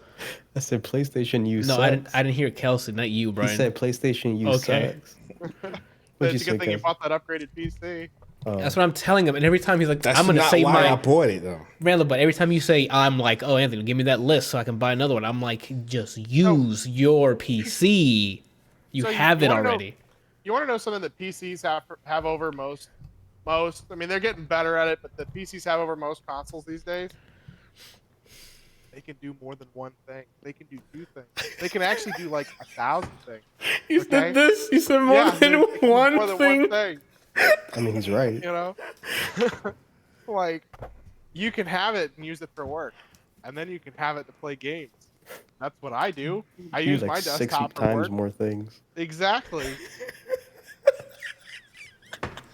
Well, I want the gaming PC to be more optimized for gaming because, like you said, the graphics card that I have and the processors that I have Randall, I'm are so... made for crunching numbers. I am man. so confident right now. This is, as a recording, We're in June 9th at 9:26 p.m.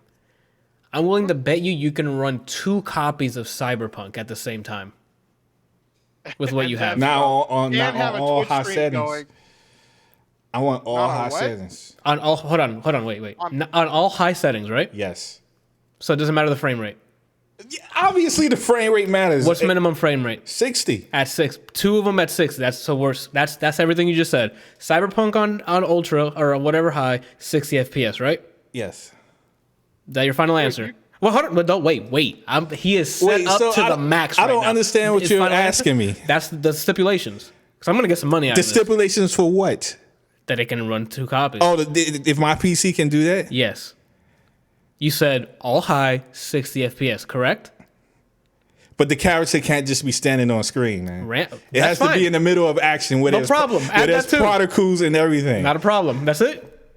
Cobra, shut up.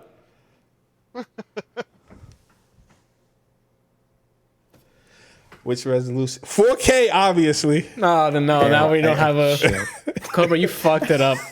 I try to cover. Yeah, I was waiting for you to say done. I'm like, you're gonna get like 3 540p fucking copies.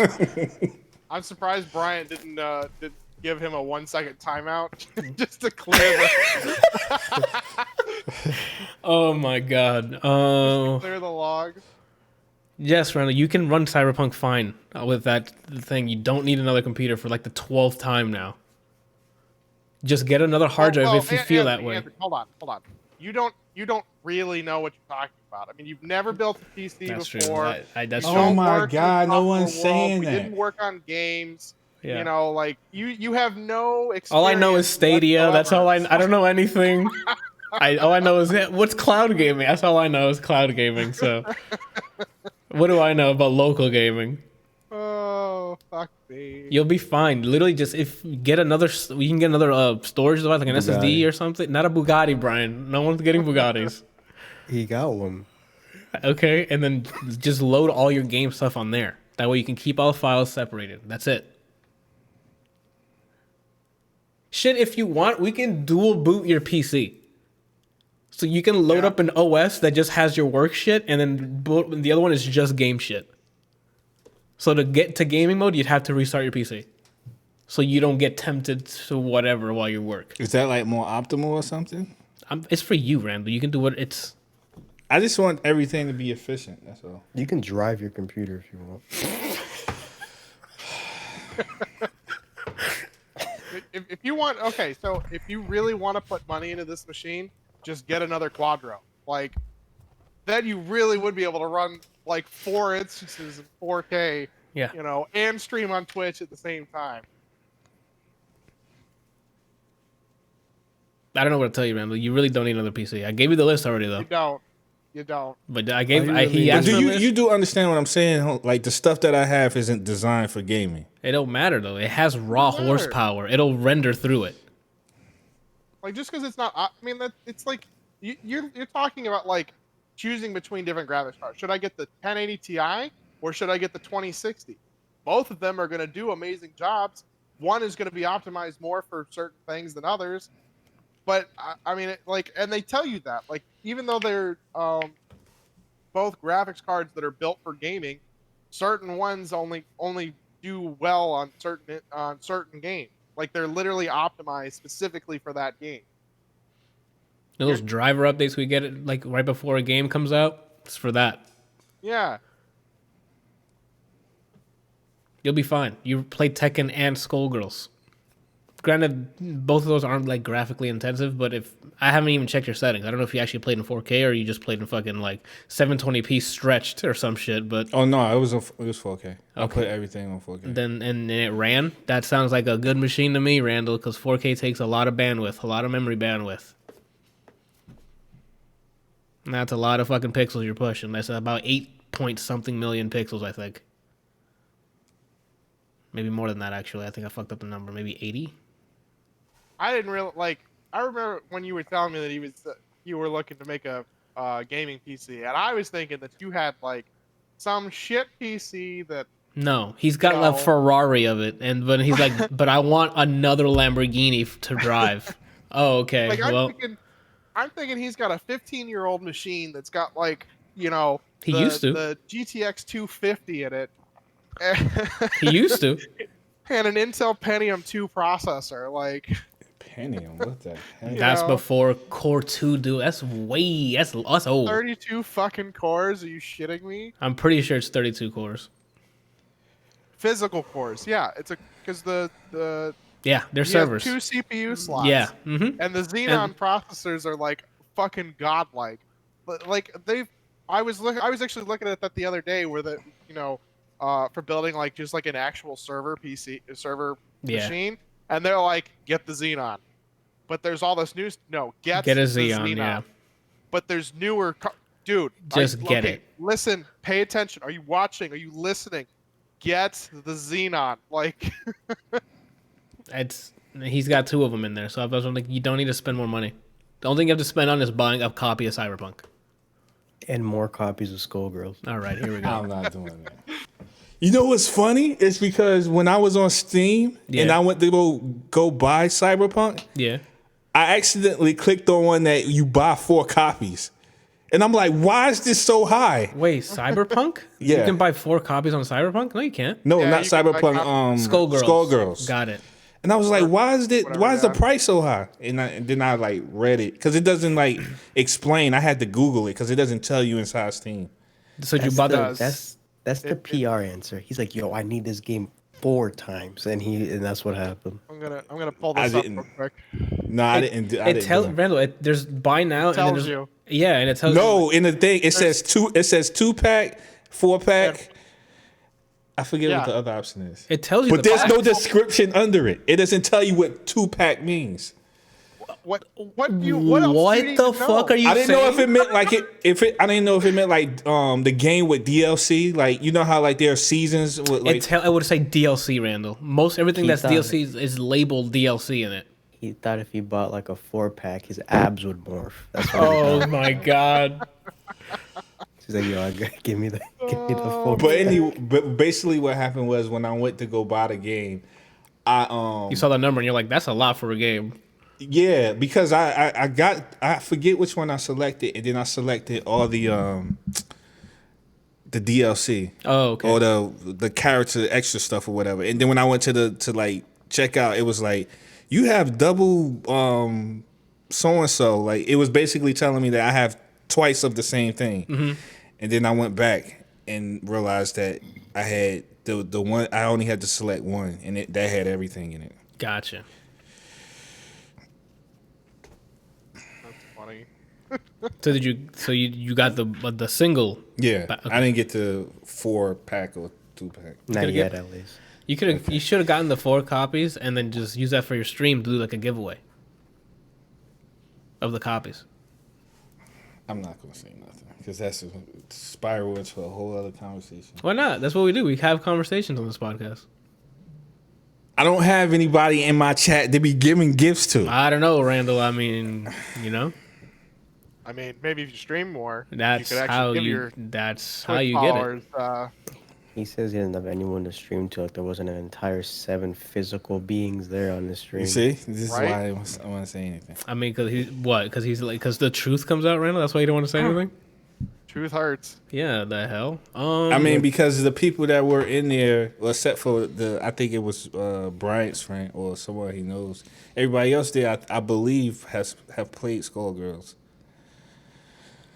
What the fuck does that matter? Yeah, That's You what like the pizza? conversation I wear was about. shoes. Like, He what happened to said this that I should have got the conversation? thing so that I could. the giveaway. The giveaway. Got it.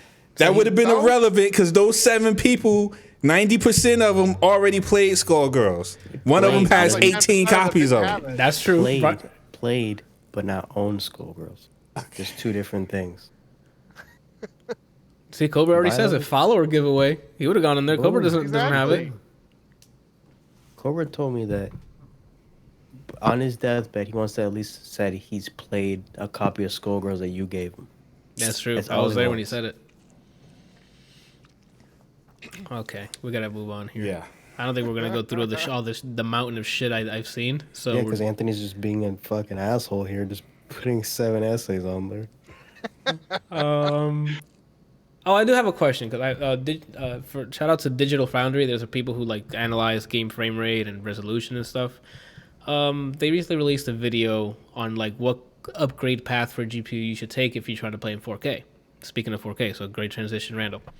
And it always settled on like the 2080s or 2080 Ti, so you can get like a decent frame rate at 4K. But then at the end of the video, he wanted to like pose a question: is it worth the GPU resources to go for a 4K image, or should they be using that extra oomph for more advanced features like ray tracing, like the AI function where you can upscale imagery, like reconstruction of the image, so it takes less power to render technically a 4K image. Like, what would you guys rather see? Higher frame rate, better high resolution, more technical rendering techniques used that take up more power to like ray tracing or any other computational like physics things, or what do you guys prioritize, I guess? I want frame rate, and I want it to look as pretty as possible. I don't give a shit about 4K when things can be 1080 and still look gorgeous. 4K to me is just is 5G, where it's like, oh, that's cool that you can do that. Got it. And then you load up Twitter and you do whatever with that information that you have. Cooper in the chat says he prefers the lower resolution, higher FPS, and then the max settings. Randall, you being an art person, what do you recommend? Or not recommend, what do you prefer? Sorry. High on everything. What is that? So you want high resolution? Yeah, like what do you... everything. You need to prioritize what it is. That is my priority. You want high as in like you want all the settings on high? You want it on 4K high? Like, I want everything on high. You're not understanding the question. I understand the question. It's just that's what I want. You have a limited amount of power on your GPU. Do you want it to be used for more computational heavy rendering techniques for 4K, or do you want the frame rate? So I feel like frame rate is very important. Okay. Because that affects gameplay. Okay. Cobra in the chat says he's fine with 1080p. And I'm kind of in that same boat at this point. Like, I know everyone's liking 1440p and stuff, but I've gotten to the point where I think 1080p at this point is fine. Not that it's better looking, but I've been happy with 1080p at the resolution. I've played in 4K. It does look better. It's more clarity, but... Oh, my God. Speaking of... Oh, man. Oh, you nut? No, man. Like, Tekken with all high settings... ultra high settings, whatever you want to call it, on PC. Yeah, the game doesn't even look like the same game. That's without mods too. Did you bazooka ball milk? What? Yeah, Cobra says resolution, video settings, or frame rate. Pick two of them. Resolutions, frame rate, and what was the third one? And video settings, like if you're doing ray tracing or you're doing real-time physics calculations or like real-time shadows, real-time lighting. Yeah, I might have to go with ray tracing, ambient occlusion, real-time shadows, all that stuff. So render settings, like render techniques, and frame rate. Okay, I think I'm on that same boat. Yeah. I don't know that I know the difference between 1080p and 4K. I'm gonna be honest. Like if you showed me a side by side, maybe I could see the difference. Yeah. But I feel like at a certain point, it's just gonna be as pretty as it's gonna get. Like, you know, I would rather have more, the frame rate. Yeah, the frame rate and the physics calculations and things. Like having games, you know, where you can like actually destroy things in the game would be way better than being able to upscale it or whatever, downscale it 4K to fit your screen, however that shit works, and be like, oh, it looks pretty. Like, I want to see. Go ahead. I feel like Kelsey isn't necessarily the right person to be giving that type of statement because why? Here's why. Because he's a PC gamer. So he's always been playing pretty games. That's not what he's talking about. What he's talking about is like when you upscale when a final rendered like rasterized image in 4K will look the same in 1080p. Like there's no like if you have 60 FPS at 4K, 60 f 1080p, they're not doing anything besides giving you a bigger image. But if you're doing real time like shadows, real time reflections, or light bouncing, like ray tracing and stuff, that's gonna look different. Yeah. Even at the same resolution when you enable it, it's gonna look different, maybe better or worse depending on your taste. But what he's saying is he'd rather have that technique, like use the GPU to do like the PhysX stuff, and like that's something new that you've added to the game instead of just you've scaled it at a higher, you rendered it at a high resolution. Okay, I misunderstood what he was saying. All right. Go ahead, Rand. Go ahead, What Kels. do you mean I only play? Dude, Final Fantasy VII, okay? That was on console. Let's just Legendary Dragoon. Almost any of the When was the Final last Fantasy- time you played a console game? Technically, Final Fantasy physically 13. on the console? Or Yeah. just a Yes, console game? on the console. Oof, It that was was years ago. Last year, no. Last Switch. year, Fire Emblem and Smash Bros. Yeah, that's Yeah. true. Those are all Switch games. Those are console games. I whoop my last friend's year. daughter at Mario Kart all the time. Probably probably a couple months ago because he has a Switch. When was the last time you played your Switch? He's probably got it right in front of him too. He probably just picked it up. It is. It's literally right here. I have it set up on my desk so that I can. I just feel literally like plug he's been playing PC games for so long that quality, he's kind of desensitized to quality. Like he doesn't understand. I don't feel like he feels the way I feel. Like I feel like I've been given the keys to Valhalla. Okay. Because I've seen for so long how Tekken looks on PlayStation. And then I loaded onto this machine and it looked like Pixar was like, here, this is what it's supposed to look like this entire time. Like, you're it's right. night and day, man. If only I hadn't had that feeling, I don't know, 15 years ago. Yeah, it's just you're in the honeymoon phase of it. He's in like 10-year marriage with it already. Like he sees it every day. That's why I said desensitized. The impact for him is not as strong as it is for me. But he's had that moment already, is what he's saying. And the Like- problem and the thing that you're saying that since he's had that since that moment, the GPUs now aren't chasing new rendering techniques. Now with ray tracing and stuff, yeah. But before it's just now we can do it in 1080p. Now we can do it in 1440p. It's just resolution scaling. It wasn't actual lighting techniques like real time stuff. Now we're moving into that. And it's not like a lot of the older games have been releasing, texture pack updates and things. We're doing remasters so that they can sell the games again. Like look at Dark Souls. Dark Souls, like, it wasn't the prettiest, but they re-released it for the PC, and it was definitely a huge upgrade. And then they released another version of it, and if you owned it already, I think you got it for free. And it was like another huge texture pack upgrade, and it was, even prettier and way better. Like, look, Final Fantasy VIII. I played Final Fantasy VIII originally. I played it on the PlayStation. I played it on the PC, and then they released the remaster version with all the texture upgrades, and it was like, it was way different. And especially after I saw the side-by-side with what they actually changed between the original and the remaster.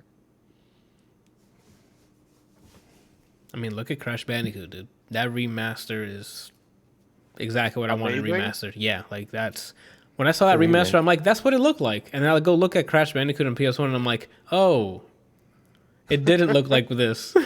I don't consider that a remaster. To me, that's a remake. That to me is a remaster because nothing's changed from like the game is the same. It just looks different. Resident Evil 2 would be a remake. They remade that game. It's not the same game. I thought they redid parts of the engine and things like that.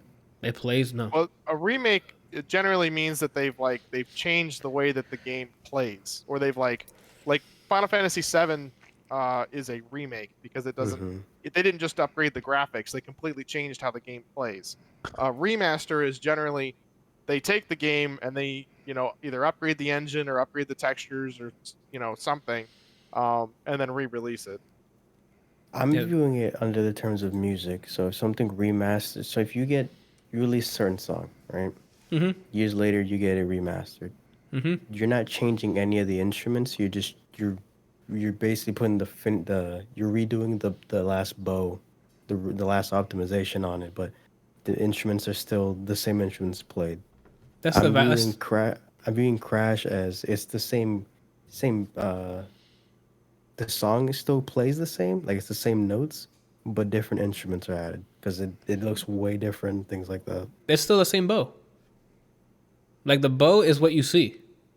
Mechanically, that game plays the same way. The same collision boxes, all that's still the same. The only thing, it just looks different, and they just swapped the bow. They redid the models and stuff. But the thing that matters is the back end, which is the things you don't see, which is collision boxes, moving in the input. That's all the same. Yeah, that's the song itself. That's the instruments. Like, no, if you remake an entire model, that's one of the instruments you're redoing. In my analogy. Well, I'm saying that playing that's not. You're still playing the same song. So instead of using a busted violin, you use a brand new violin. It's a remake. Yeah. Like I don't quite understand. You're It's still just using the a cover. violin. Yeah, like still the same instrument. It's just what the instrument looks like. They painted over it. Then you're not remastering, you're reperforming it. That's what a remaster is. No, remaster, to me, remaster is that the slap of they're just making it prettier with what they're given already. They're not going and remaking Cloud. They're Assets. just they're just optimizing what they have to fit here. I think With my bad. Go ahead. With what they did for Crash, we're not using that old piece of shit Crash. Whoa, we're giving whoa. you a new Crash. You said it yourself. Relax. I just said it didn't look like this. All right. I think the definition. It's one of those situations where the definition is different for the medium. Music. Yeah. And the medium is different. But yeah, that's Because I think Mega Man, what the fuck? I think Resident Evil and what else was a big? And the Final Fantasy are like if there were a spectrum on all the way at the other end of the remake category. But I think this still applies. They redid that shit. God, Resident Evil 2 is dope. Yeah, but they dropped the ball. It was you saw me stab a monster to death. So They dropped the ball on 3, in my opinion. I'd have been all over that game if they had did it Everybody and right. their mother complained about 3. That's unfortunate. It was just I don't know. It didn't have that same. That feeling that you had running With away X, from X, Mr. X. that's how you were supposed to feel with Nemesis. I don't know. And it was supposed to be just like that. He's supposed to pop up just like that. But I don't know what I happened. don't Dude. know, man. Like I never played the companies original have too, a bad habit of like, this is the right direction. This right here, this huge road, highway, 7-lane highway road. This is where we're supposed to go. Nah, I'm gonna take this dirt road that has traps and stuff and traps. You know what you could do to fix this for yourself, right, Randall? what? Buy copies of mod- Skullgirl. That's option one. That's not where I was going, but that's one option. That's what I thought he was going to say too. The second option is you play the Resident Evil 2 remake and you mod Mr. X to look like Nemesis. Yeah, they have that mod. You can have Nemesis as Mr. X in Resident Evil 2. Somebody modded. I think it's Dark Souls, or maybe it was Sekiro. I forget which one. They modded one of those so that you could play the new Cloud. You could play as the new Cloud in one of those games. Like that's your character. You have the Buster Sword and everything. It's probably Sekiro because Sekiro uses a sword, right? As his main weapon, so it's probably Sekiro. I gotta play that game still. That's gotta be weird because the hitbox on that sword is drastically different. They maybe scaled it. It might be like a small Buster Sword or something. I don't know. I haven't seen it, so. It's not. I don't think it's nearly as big because I mean, like, you know, it's pretty ridiculous, like the size of the sword in the original 7 compared to Cloud, but it's more of like a. I think it's scaled to the sword that Sekiro uses. Gotcha. So in about 2 hours, we talked about. This is already this is basically already a podcast. Like we could just end this and record next week's if we need to. No, because then you're gonna add 7 fucking lines of more things instead of stopping. I said we stop this recording, start another recording for 98. Okay, like right after. Yeah. Okay, I thought you meant like next week we talk about this. No. Oh no. I didn't do enough. I guess I'll run through. We'll do your guys' stuff first, and we'll see how much time we're at, and then I'll gauge it. We can I don't have to talk about two of mine. I can No, speed I run. do want to hear about tactics. I saw you play for a bit, so actually let's start with that. Actually, yeah, Kelsey, tell me about Gears Tactics. I was able to pop in and watch you play that, and that will look dope because I've played XCOM the first one, and I've watched you play XCOM 2. So So I've already lost Randall's trust in Gears Tactics because one of the first guys I picked up was black, and he was also the first one that almost died. but he didn't die. That's good. But I ruined Randall's trust forever. Okay. It wasn't just me. It was some other dude in it. Wasn't it originally the other guy's character that The he other picked? guy's my conservator is he came in and he was talking to me and he was a really cool dude. He was like, I was like, okay, man, you want a character? Pick a guy. So he picked Tyrone, and Of course. Tyrone's a heavy, so he's walking around with a massive, the Gatling gun. Okay. And go in. The first thing I do is I go in, and the thing's going really well, and then all of a sudden this hole pops up, and shit starts coming out of it. And I didn't know that they would I thought it would be like, oh, the creatures come out, and then they hide, and that's their turn. That's not how it plays. They come out, and they go, that dude right there, he's open. I'm gonna go fuck up his day. And so he went and did that to Tyrone, but I did manage to save him. He was gonna throw a grenade to kill the other guys, the locust. That's what they call it, right? Yeah.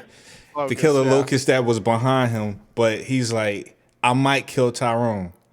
Why would you even think about doing that if you know there's a possibility you're gonna kill him? Why would you even throw a grenade next to your own guy to begin with? First of all, you can place the grenade and see what it's gonna do when you throw the grenade. And I'm pretty sure I ended up throwing the grenade and then going and resurrecting him. Yeah. So anyway, That's the good game content, itself- Randall. What are you talking about? Yeah, I bet. the game itself is a lot of fun. It does play a lot like XCOM. Uh-huh. But you don't hell have knows with the what is it? The tire system where you're like the character gets tired or worn out or whatever. You could just keep using them. Oh, that's handy. That's a nice little quality of life change. Because when I played XCOM 1, I think they had the same thing. And I didn't like that because I just wanted to pick. If I had a squad I wanted to keep using, I want to just keep using Yeah. them. So and they do something that makes it so that you can't just use the same 4 people. Oh. There are times where they have like these side missions that you can do between some of the main missions, and you have to complete so many of them. But then you can only use a character for one side mission. So if you have if there are 3 side missions, you have to pick 2 of them and complete them before you can progress the story. And what happens is that they'll have either different requirements or different bonus requirements, or certain characters are required, kind of stuff, or maybe you can only take 1 or 2 characters instead of all 4, and they are traveling while it is that they're doing that mission. So when you send them on that mission, you finish the mission, they're still technically traveling, so you can't use them on a second mission. Oh, okay. That makes that. sense. That's at least there's narratively a reason why they wouldn't be doing it. Yeah. Got it. It's not like in XCOM where they just get tired or get they get damaged, and so they are like, I don't want to do this anymore, type thing. Gotcha. All right. So how's the story? I know there's definitely probably a campaign. So It's all campaign. I don't know that there's. I think there's other things that you can do, but I've only been doing the campaign. The campaign's interesting. They're alluding to the fact that that cogs were the ones that created locusts. oh, I think. I'm pretty sure that's what I got out of it.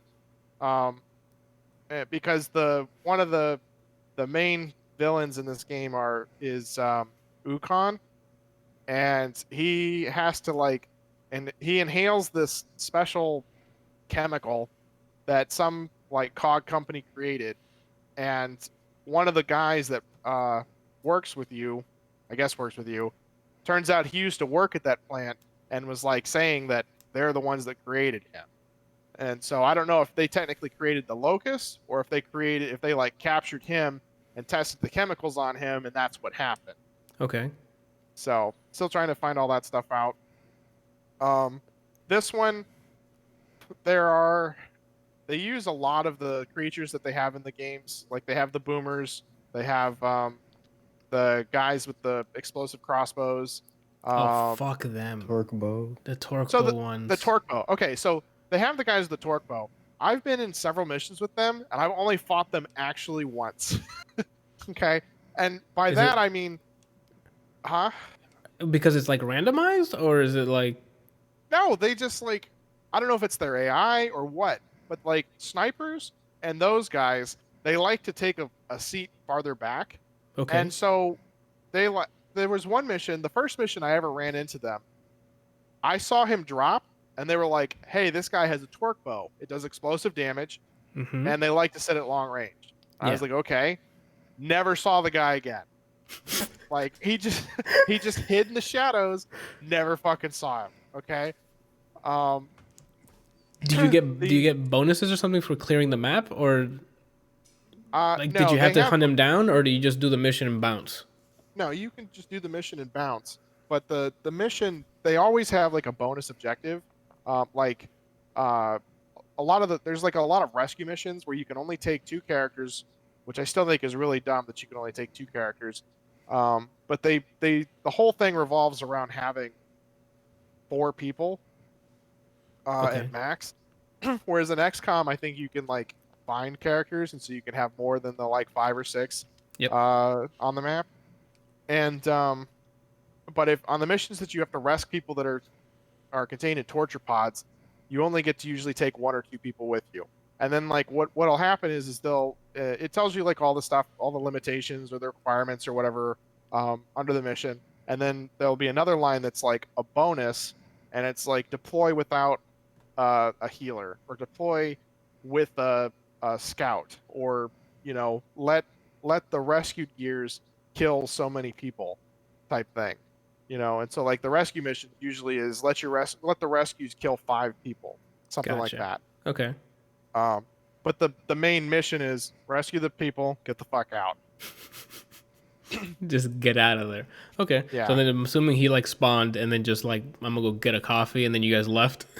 Yeah, like I mean the other things that were with him, they were not grunts, just like the base guys with guns. Okay. And they moved forward, and he was just kind of off in no man's land. I don't know where the fuck he was, but he never showed his face. This game I've been having a lot better luck with the damage rolls, where you have an 85% chance to hit, it actually hits. Not like in XCOM. Oh, you have a 98% chance, and the gun's right there inside the dude's mouth, and he misses somehow. That's not how life works. I don't give a fuck what you think. A 98% chance that I miss more often than I do with a 35. Fuck this game. But and then I got a sniper rifle or sniper character that Randal took over, and that dude has like just absolutely leveled the field. I mean, that dude has just been like, he gets crits all the time. He blows things heads off all the time. It's just absolutely amazing. And this is single player, right? There's no co-op or not PvP? That I'm aware of. I'm pretty sure it's all single. Which is also 7-lane highway, dark and creepy road. Got it. Easy way to get like a 4-player co-op, especially if it's always mandatory to have 4 or maybe 2. I guess you said 2, right? At least 2 for rescue missions. There are some that only allow you to have 1, and then you have like 3 main characters that sometimes are required for missions, which I really don't like. I mean, I understand, but at the same time, it's like, maybe I don't want to take that dude. Maybe I don't like that character. Maybe I want to take my custom characters because I've been focusing a lot on them. You know? So then my follow-up question is, what happens? And let's say you don't use any of those 3. Are they under level? Or like, do they level at all? Or like... Yeah. So they have levels, and they have levels, and they have like a skill tree. and they'll have like passive and active skills that you can pick up. And so every level you get 2 points, and then they have like 4. Each class has 4 main. Like attributes or something? Specialties, Okay. I guess. So like a sniper rifle can be like a huntsman or an assassin, or I don't remember the others, but Oh, like one Fire is Emblem like, when you get to like the max level and they get that like new upgraded class. no, it's Oh. literally just they just have like a box that has like 4 quadrants, and you can connect up into those quadrants, and the name of the class is basically just kind of like how the character will not act, but like, so like an assassin is focused on damage. One of the things that it has is it has like a precise shot. It takes two ability points, or 2 I guess ability points, because when you get, each character gets 3 ability points when they're playing, and so they can move 3 times or move up to 3 ability points for the spaces. They can fire, they can reload, they can do anything that as long as until they use up all 3 ability points. Well, the precise shot takes 3 ability points, and it gives them up to like you can level it up to level 3, and it gives them like 50% accuracy and 50% damage for that shot. And it takes 2 ability points to fire. So I mean, it's super nice to do. And then there's another one, and I forget what it's called, but it gives them this is I think the route that Randall went, where you get like extra damage and a guaranteed crit. I think it's a guaranteed crit. What and the so hell? yeah, so like if you and there's like a sick number of ways that you can increase the amount of damage that the characters do. Like one guy, like you can, for the sniper guy, you can have him, whether it's his first or last shot, to get increased damage. One of the character types has a reload ability, which tells everybody to reload, and it gives them a 50% increase in damage for reloading.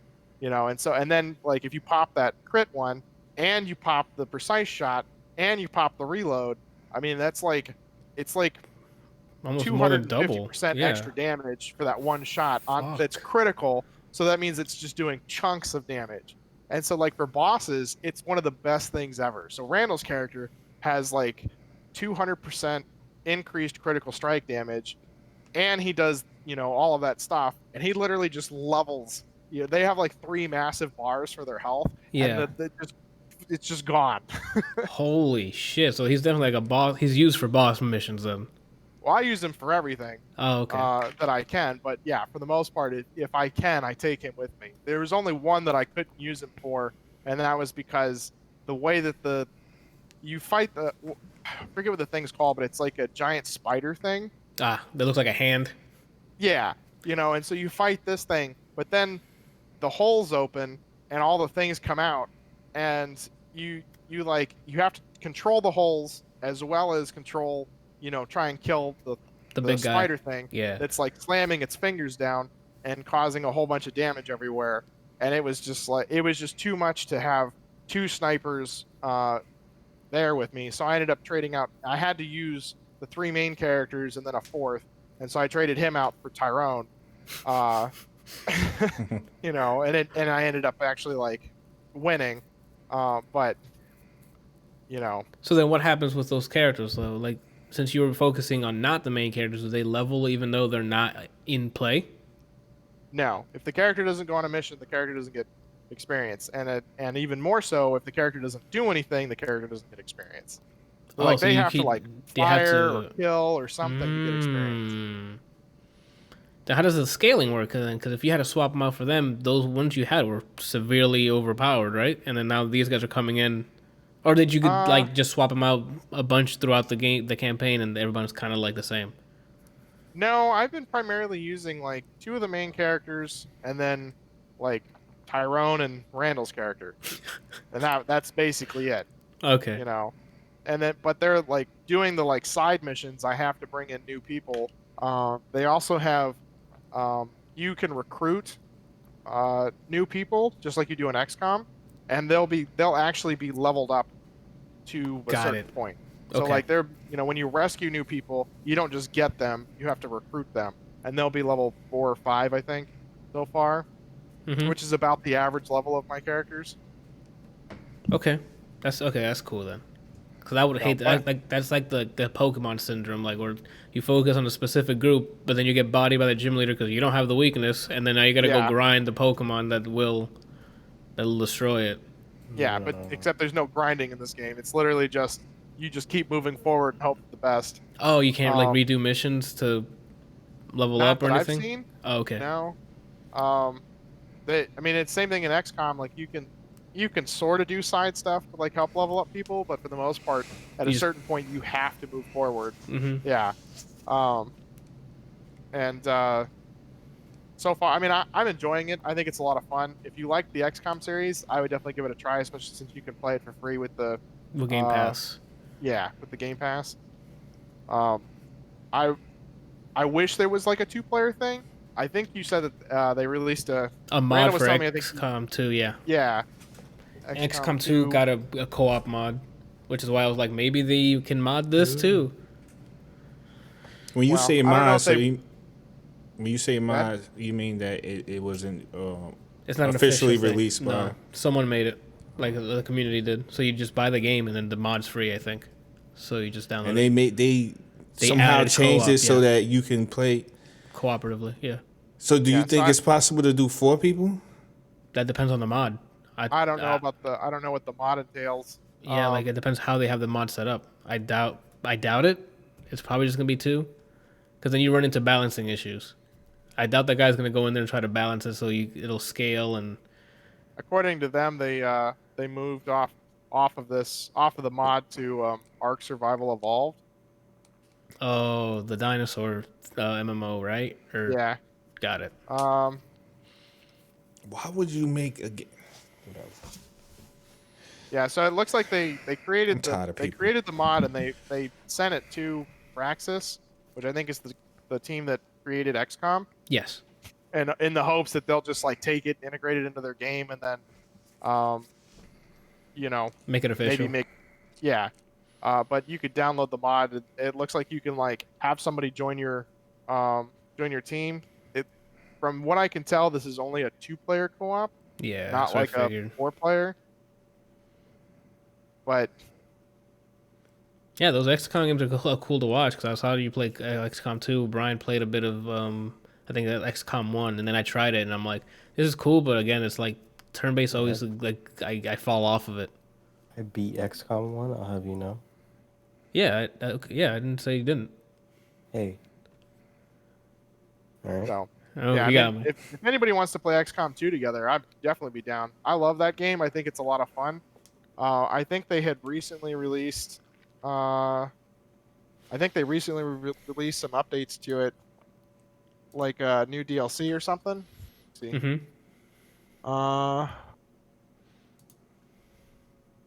If I can find it.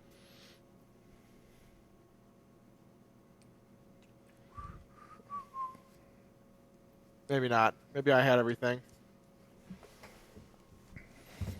But yeah, I mean, I'd definitely be down to play with somebody. It looks like it's on sale right now, where you can get XCOM 2 and the one of the DLCs for $18. That's a good deal. I think Remnant also is on sale, so this is the time. Yes, I'm definitely down to play some This will probably be the time. Remnant for the Ashes is on sale on Steam for $24. There we go. And I think there's a bundle with the DLC. The DLC for $32. Yeah. The game and the DLC for $32. Is this on Steam? I think that's what I originally bought it for. Yeah, it's on Steam. This will probably be the time then to hop in on it. It's nice and cheap, and you get all the content. All right. Yeah, but I mean, I would definitely be down to play around with you guys with that. That game is it's cool. I definitely think it would be a lot more fun with more people, and I think it would be absolutely hilarious with 4 people. Right. It is 4 max, right, for the party? I think it's 4 max. Okay.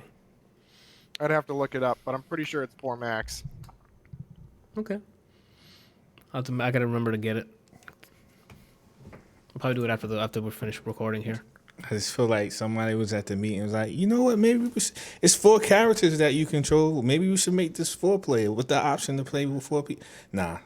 Just single player. Some dude at the end of the table was like, nah. Nah, Nah. that'll take more time. We need this out. All right, we don't need co-op. Just play.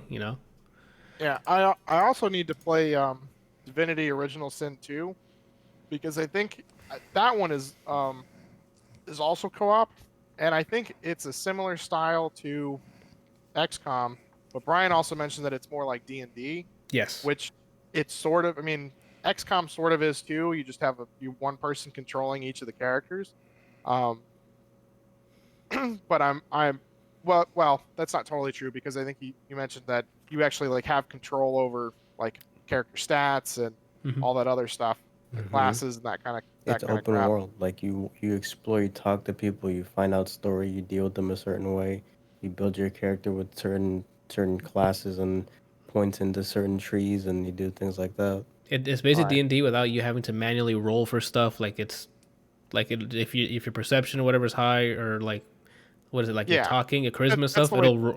it'll automatically roll, like if it'll something hits or if they respond with the right thing. Yeah, It's that's a what pretty Pathfinder is. okay. You know, it's like an open world D&D game where you create your character, you level up, and you only get so many things for doing the level, and you have like a whole bunch of different classes you can choose from, and you can mix and match and create unique characters. Um, but it's a lot. It's like a RTS version of D&D where they just go and fight, and then it just does all the rolls for if they hit, if the spell cast, if they resist, if you die, that kind of stuff. You probably like it. But I'm down to play. If you guys ever want to play like a multiplayer game like that, I'm always down to play. I definitely think games are a hell of a lot more fun when you have friends and things to play with. So, Those are facts. Yeah, Remnant, Bryant. XCOM, Randall, you have no leg to stand Skullgirls. on right now, dude. I got 2 right here. No, Randall. Don't ever. Wait. Don't ever. You're now. You see what I try to warn you, Randall. Now, Right. assume the position, dude. Name a game minus a zombie game where you've played with one of us recently. Streets of Rage 4. You got him. You got So now you got have one game as an example. I've played almost every Halo with Kelsey and him and Anthony. What else have I played with? Minecraft Dungeons. And then we're Minecraft going to get to that Dungeons with later. Anthony. Yeah. Yeah. I'm the last person you want to call out from these Yeah. people. Let me make that clear. What was that? What was the game? What was that other game that you played where you picked the grappler that couldn't do anything against bosses? The fucking River City Girls, dude. Every time you mention it, I'm already geting fired up. I hate that Randall boss, play bro. play that with you Yeah, guys? he played that with us. He think it was because of him and Brian. They beat the boss. I got to a point where I'm like, I'm just putting my fucking controller down. I was so angry. I hate that boss. Is that the character that looked like the Bobo from Yes. Okay. Yeah, dude. I'm sorry, I didn't mean to yell at you. It's because I'm already tight, dude. Like that was dumb. You're upset, Anthony, but my whole character. Command grabs. Oh, there's a boss. Oh, it's a spider lady in the air the entire time? I can't Yeah. grab that. Oh, it's a guy who you whiff when you try to... I can't do anything with that. I'm stupid. And also, Yeah, I hate games that have that kind of stuff. Like in, was it Assassin's Creed Odyssey? Even though you can reset your character at any point, which I think is fine. The first time that I was running through and they're like, "Hey, we're gonna go to battle with these people," I'm like, "Okay, maybe I'll just meet them there and then destroy the ground or destroy them from the shadows or whatever." No, they just fucking throw you into an open field. My dude is full on assassin. I have none of the warrior. You don't have attributes. the I don't do kick any move. damage. You don't have anything. No, nothing.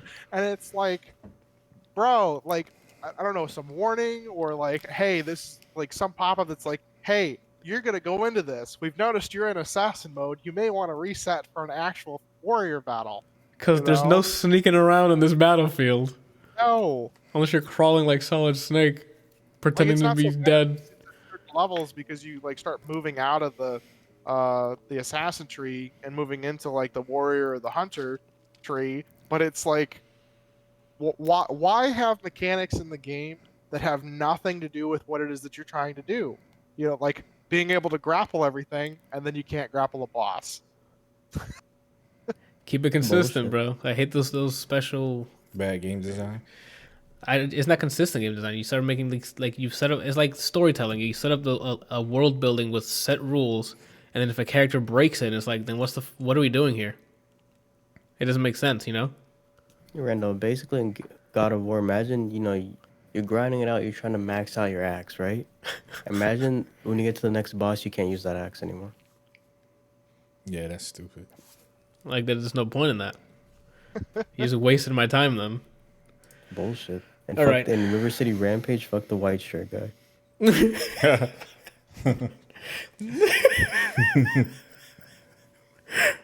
Oh my god. All right, so from here... There are people that's responsible for this, man. That's all I want to say. Go ahead, continue. Okay. Yeah, someone coded that white shirt guy's AI to be like, if there's anybody on that party named Brian, beeline towards him, punch him in the mouth, and then just walk off screen. He didn't even fight us. He'd fight Brian, kill him, and just start walking normally. Like, I'm done here. I'd be comboing him mid-combo. He's like, that's enough. Clotheslines me half my health. Fucking bullshit. All right, where do we go from here? I guess then I'll do the ones that I actually did stuff with people. Randall, Becky. Oh. We mean like what the hell? Because I was trying to figure out where you were going with this. Oh, okay. That way we get the reviews and stuff that everyone kind of got a part in, you know? You found this movie and saw it. I don't... You were just browsing. You were browsing the collection. Was I? Yeah, that's what you said to me. Yeah, I guess I was, and I saw... Was his name Kevin James? Kevin James. Yeah, Kevin James. I saw Kevin James, and I was like, Paul Blart. No, The King of Queens. That movie was terrible. Yeah, I literally named almost anything else he's done. Like, Y'all didn't like Paul Blart? Mall Cop? No. What was it called? It's basically just, hey, look how fat he is. No. I mean, if you like it, you like it, Randall. We're not gonna tell you not to like it. I'm just saying, like, King of Queens is a sitcom. Like that's where I know him from. yeah. I don't know. But go ahead, man. Sorry, I didn't mean to cut you off, but So yeah, I was just browsing and I came across this movie and I was like, it looks interesting. So I decided to watch it. So basically, the story is about this girl and her father. They having issues because her mom, the girl's mom died, and she's having issues with dealing with that. So they go to a house that they have. I guess it's like a vacation house or whatever. And then things go bad because some people show up, some convicts actually, and Kevin James is one of them. So basically, the movie is about them trying to get through that night of them being not killed. In other words, trying to give you like the short version with no detail. That's pretty much what the movie's about. And the little girl, I think she's 13 in the movie. Yeah. Her name is Becky, was hence the name Becky. She's the one that has to like try to basically. It's never implied that she's trying to save her family. It's just more like she's reacting. She's just reacting and trying to survive. And it's mostly that. It's just a thriller. This shit happens to her, and then let's see what happens, you know? Yeah. Armed people come in, tense situation, people are getting hurt, time's running out before, everyone dead. So it's definitely not like one of those movies like, oh my God, you need to see this, but it's entertaining in the sense that I appreciate the little things. Like I was telling Anthony, like Becky does things that you would expect out of a 13-year-old kid. Like it's not one of those situations where because she's the main focus of the movie, so that immediately means we slap OP on her, and all of a sudden now she's MacGyver and she can do all these things. And it's not like that. It's like it's literally what a 13-year-old would probably think of doing, she does, and sometimes, the decision is good. Sometimes she clearly didn't think things through, and there's repercussions of it. But to me, I feel like it is very grounded in that aspect of the movie, which I really enjoyed. So, if I had to recommend watching this movie, it would be because of that. And aside from that, like the action is pretty hardcore. So sometimes you have to hold in the tears as a proud father. That is probably the best review you've ever done on this fucking podcast. Don't why you looking at me like I said some Chinese words, bro? Wait, what? It's second only to that one movie with the guy and his family, and then the daughter died. With the dog? Oh yeah, With the dog. fucking yeah. It's second only to that one. Oh. Well, third if you count his review of That was his atrocious. Darkest No, Materials. no, I cannot count that. You've come leaps and bounds over that. That was his best review ever, man. Nope. There's this clips is of it. this is I have good people job. that want to watch his stream because of that clip. I don't remember what I said. Like 2 words. Not much, that's for sure. Oh. Okay. It was cool. Yeah, like that's it. And he just stared at me. Like, go on. Like I got. I think it was because it's like I always want to like dive into the movie or whatever it is that I'm watching, and as soon as I start talking, you're like, "Oh, wait." I didn't do it this time. It sounds like looks like you're learning. I had to rehearse it. Oh, you doing rehearsals, man? I'm joking. Oh, okay. So yeah, then he watched it, and then he was animated for me watching it. What's wrong, man? I'm looking at the screen because I can't see what they're seeing, so it's like really small. Do you want to see what they're seeing? Yeah. There you go. Okay. Damn it, Randall. Yeah. So then he watched it, and then he got to. After he watched it, he told me that he was animated for me to watch it. So I'm like, all right. I mean, I don't have enough already on my list for next week. Let me go watch something else that's new. So we sat down and watched it together, and yeah, it was a really pretty good thriller. The acting was great. Kevin James in a very serious role. I don't see him in this type of serious role. He plays a Nazi, or like a neo-Nazi kind of thing. And yeah, he was pretty convincing. I enjoyed him. The girl did well too. She did a good job of me just hating her, because spoiled brat in the current generation kind of kid, where it's like one of those, hey, instead of getting like beat down, it's like you're grounded. I'm like, oh my god, that always just right in the soul. Grinds your gears. Yeah, dude. Like they get away with so much shit. So you remember that thing that I was trying to convey to you before we watched the movie? I was like, there's always a moment in a movie where a line is delivered and it like shifts things. Shifts the momentum here. Did you get what I was saying when she said what she said? I understand what you said, but it didn't have that effect on me. Oh, okay. Have you ever like in any of the movies that you can think of, like, has there ever been something like that in the movie that you feel like, okay, that was the line? Yeah, I'm sure there is, but at this moment I can't think of it because I'm in we got to keep this moving mode. Yeah. But yeah, there's definitely there has to be. Like, there's no way I haven't seen a movie where it's like that, you know, where there's like a line that's like it resonates. So yeah, I recommend it as well, especially if you're a fan of thrillers. There's some cool suspense points. I guess the one thing we do have to like tell them that is spoiler is dogs are hurt in this in this movie. So if you can't watch a dog get killed, that happens here. Granted, this is a movie, so if you can't suspend it, just like it's not actually happening, but there's dogs dying. So I guess that's the only like PSA I can give you. Yeah, I recommend it. It was a cool time. Like I'm not like he said, it's not a go rush out and watch it, but want a thriller there to see a kid do some crazy stuff. It's worth it. That's it on Becky. Where do we go from Becky? I go from Brian. Let's do some Minecraft Dungeons real quick, because that hit an itch. I have one achievement left. Yeah, like hold on. Oh, you played more than me then by far. Yeah, but like, let me type this in here.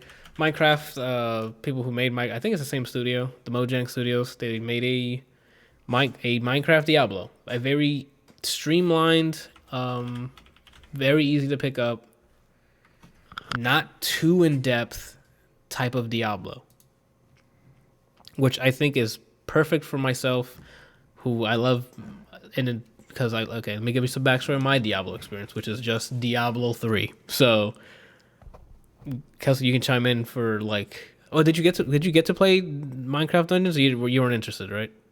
I wasn't interested in playing, but Okay. I watched you guys play for a while. Got it. All right.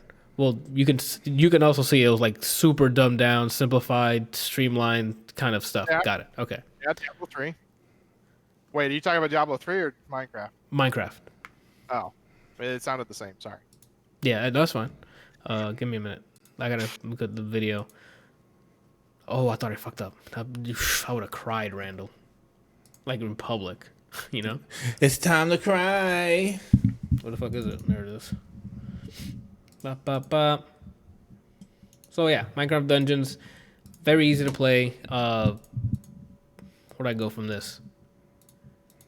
The characters, all you need to worry about is what? Armor, your weapon, and then whatever type of bow you have. And with that, it's random loot that drops while you're going through dungeons. The story, I have no idea what the story is. Besides, just go kill this bad mage. That's it. So you go through a bunch of stage missions, if you will, with all broken up depending on difficulty, which scale to whatever power level you are. That power is, I think, generated depending on the gear you have on. Very similar to like Destiny or whatever the case with the gear score and whatnot. So you go through the missions, you get a bunch of XP, different types of enemies.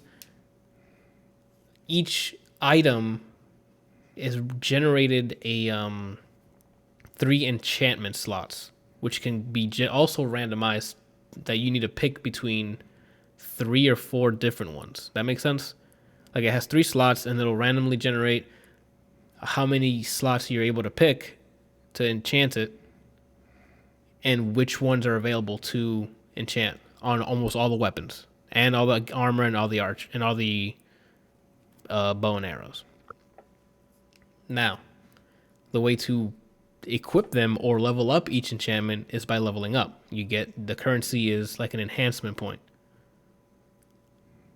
And everything when you first run the game, it costs 1 enchantment per level up.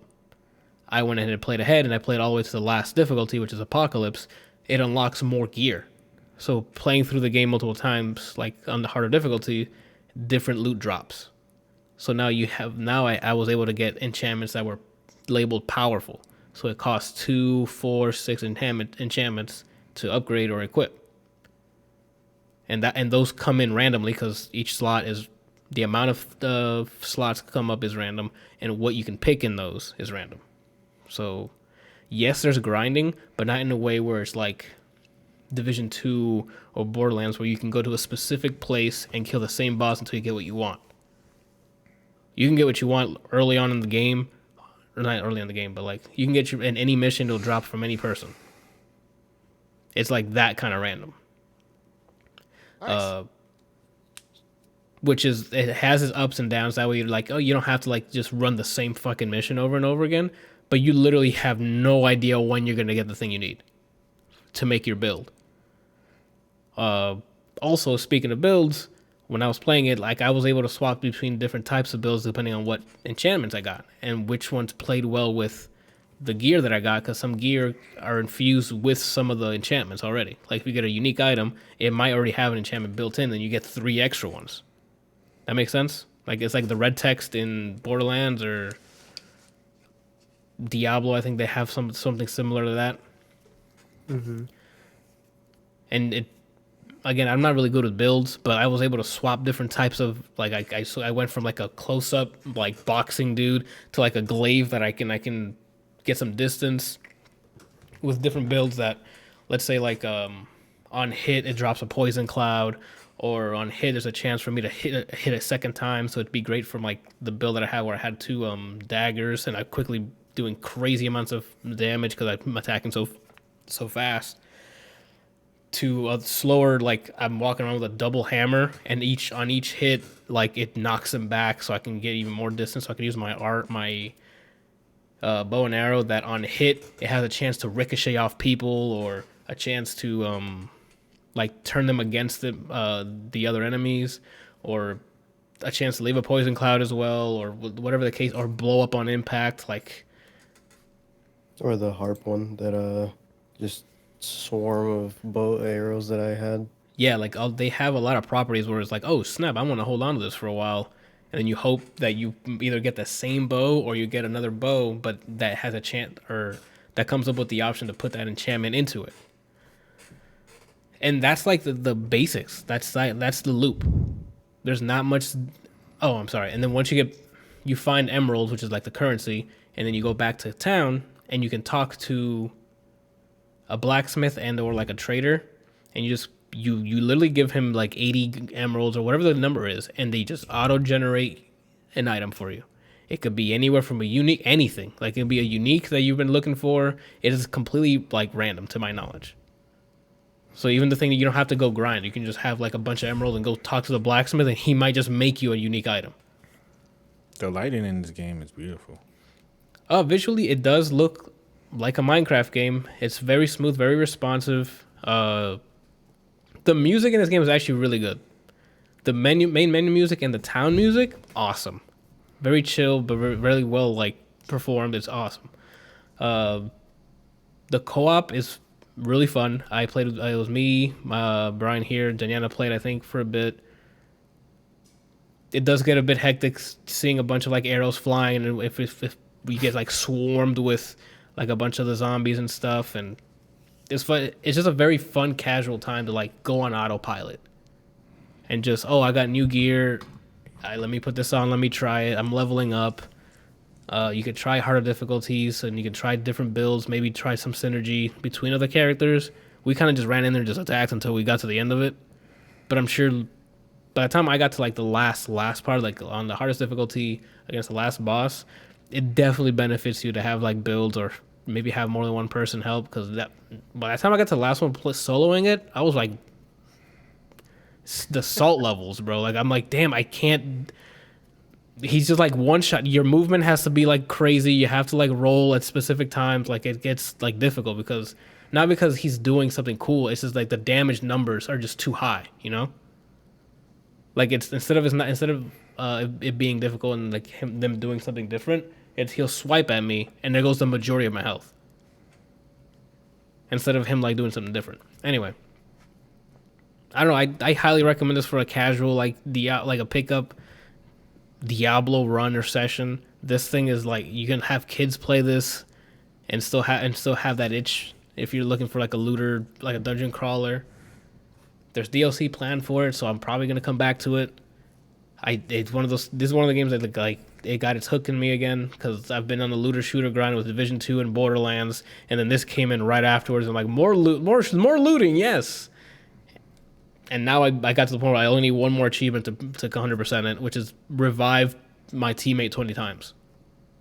And since I was soloing it, I couldn't get that achievement. But the rest of it is all easy to obtain. You can have pets that is used as artifacts, which also helps with your build as well. So like you can get an artifact that like boosts your defense for like a couple of seconds. So if you need to be a tank for like a boss or something, you can pop that. Everything's on cooldown. You don't have to worry about mana. Like it's just a very streamlined Diablo, and it looks like a kid's game, but it plays. It also plays like a kid's game because it's very forgiving, but it's still satisfying. To just go around, cut things, you see damage numbers, XP going up. It's just that loop. If you like the loop, this has it, and you have to do less thinking. If like playing Diablo 3 at first, you don't do that much thinking, but once you start hitting that, what is it, the rifts and stuff, you got to start paying attention. You got to start, unless you have like a crazy build that I'm not aware of, but like when you start hitting, even at a certain point, you have to really pay attention. Because you can't just run it, like in Diablo, you can't just run in there. Especially in the old ones, because I'm pretty sure I was told Diablo 3 was a lot easier than the other ones. So, and even in 3, I was like, shit, I got to a point where I had to pay attention. Yeah, and you can get some crazy builds. Like Adam and I had characters that could do up to like 80 or 90 rifts pretty easily, and then after that, a struggle. But yeah, this is definitely a fun, and it's split screen co-op too. Like, this is one of those, man. If you're just not trying to think, you're just trying to like. This is the vibe you're talking about, Randall. Like, if we didn't have this quarantine, this would have been that. It'd have been Brian over here. We're playing this, and we had music playing.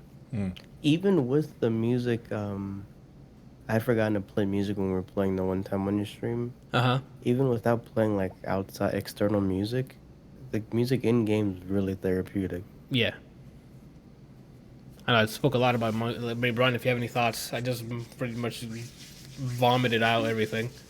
No, I mean it's simple. It scratches the itch that I want until Torchlight 3 or Diablo comes out.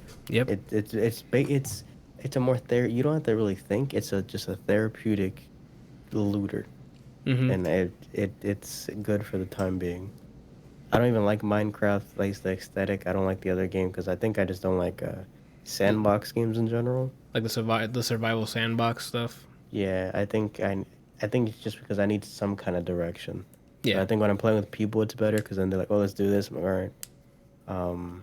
But this, even despite me not liking how it looks, I liked how it played. Oh man, The only complaint is that I wish they did things like consumables or like arrows. I wish they made that instance based like they do with the loot. Yeah, I can agree with that too, actually. But I don't know. I recommend it. I highly recommend this. Again, this is one of those games where Game Pass let me play it for my monthly subscription, but when the time comes, I don't know if it is on Steam, isn't it, or is it not yet? I don't know, to be honest with you. I'll probably end up buying it just to support them because I have a lot of fun. I think more content's coming this month or next month. I don't know if it's paid content though. I think it is paid content, but I don't know when. Yeah, doesn't look like it's on Steam. Like this is one of those games I would definitely buy. Like This is a game I would buy, but unfortunately, so many things are coming out around this time. Yep. That I'm gonna have to pass. But that's why I'm glad I have a Game Pass, because I can play it without spending money just on not a paid advertisement. I'm telling you, dude, I need to be getting paid for this shit because Game Pass is... I think I should be a sponsored Skullgirl streamer. I think so too. I'm behind you on that too. If you ever need someone to like, I'll be right there. Like, yes. They should name a character after you. Ooh, that'd be good. They should name someone's weapon. Make someone's gun named Bryant. Okay, I'm cool with that. All right, so we'll move on then. Nice and easy. That was, quick. What we got? I guess I'll jump. Oh, we can jump into the Rick and Morty, since you've watched that. We're all caught up. Brian, I mean, there might be some spoilers here, but it's still funny even if you know the spoiler kind of thing. That makes sense. I gotta pull up the episode. To be honest with you, I don't even know if I care too much. About the show or just the narrative? I think both. Like, I think it's a funny show, but it's not something like if you told me right now a whole new season dropped, I'm like, oh, that's cool, and I'd move on with my day. Got it. Unless it's the cum episode.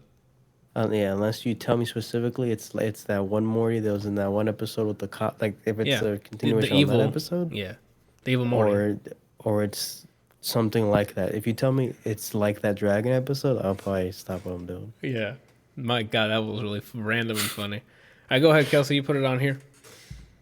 I mean, so this season, like, don't get me wrong, the season itself was funny. I don't really feel like it was Rick and Morty though. I feel like it was just kind of let's just throw shit together. They're just having adventures, doing whatever. There's no real like all the other episodes in the previous seasons had some sort of progression to them, even the ones that were kind of random, This one is just like somebody was smoking something and that's what came out of it. I agree with that on one episode. And that's the fucking narrative episode on the goddamn train. I'm like, holy shit, what's happening? Like, I don't think I'm smart enough to know what's happening here. Like, I don't know if there's like an underlying joke that I'm not getting, but that is like the most random, like, things are happening, and I'm like, I don't know how to follow this. I don't know what's real anymore. The dragon one, the dragon sex thing was hilarious. But it was like, what the fuck is this? He technically just did some really shady things with his nephew and niece. What was so I think Rattlestar Rick Galactica was the like final episode for the break, and that's the one about the space snakes with space jazz. Or Snake the snake jazz. I think that might have been the last thing you saw, Brian, before the new, Okay, they're yeah. back when they came back. The snake jazz was hilarious, you know. And then I think that's the episode where Summer's other friend was like, "I want to fuck your dad." At the very end, that was fucking hilarious. Oh my god! So go ahead. I was gonna also mention how how there's an episode in here that closes some threads, but then they open a new thread this season about that fucking cat. Yeah, and I still want to know what they saw. I do too. The never Ricking Morty is the train one. That's episode 6, where it literally is just like they literally had a wall full of sticky notes, and took a water balloon and hit it and was like, okay, that's what we're doing for this episode. It got to a point where it was hard for me to follow, and I'm like, I don't know what. It was funny stuff was still happening, but then I'm like, but there's something that they're trying to tell me that I'm not getting, you know? Yeah.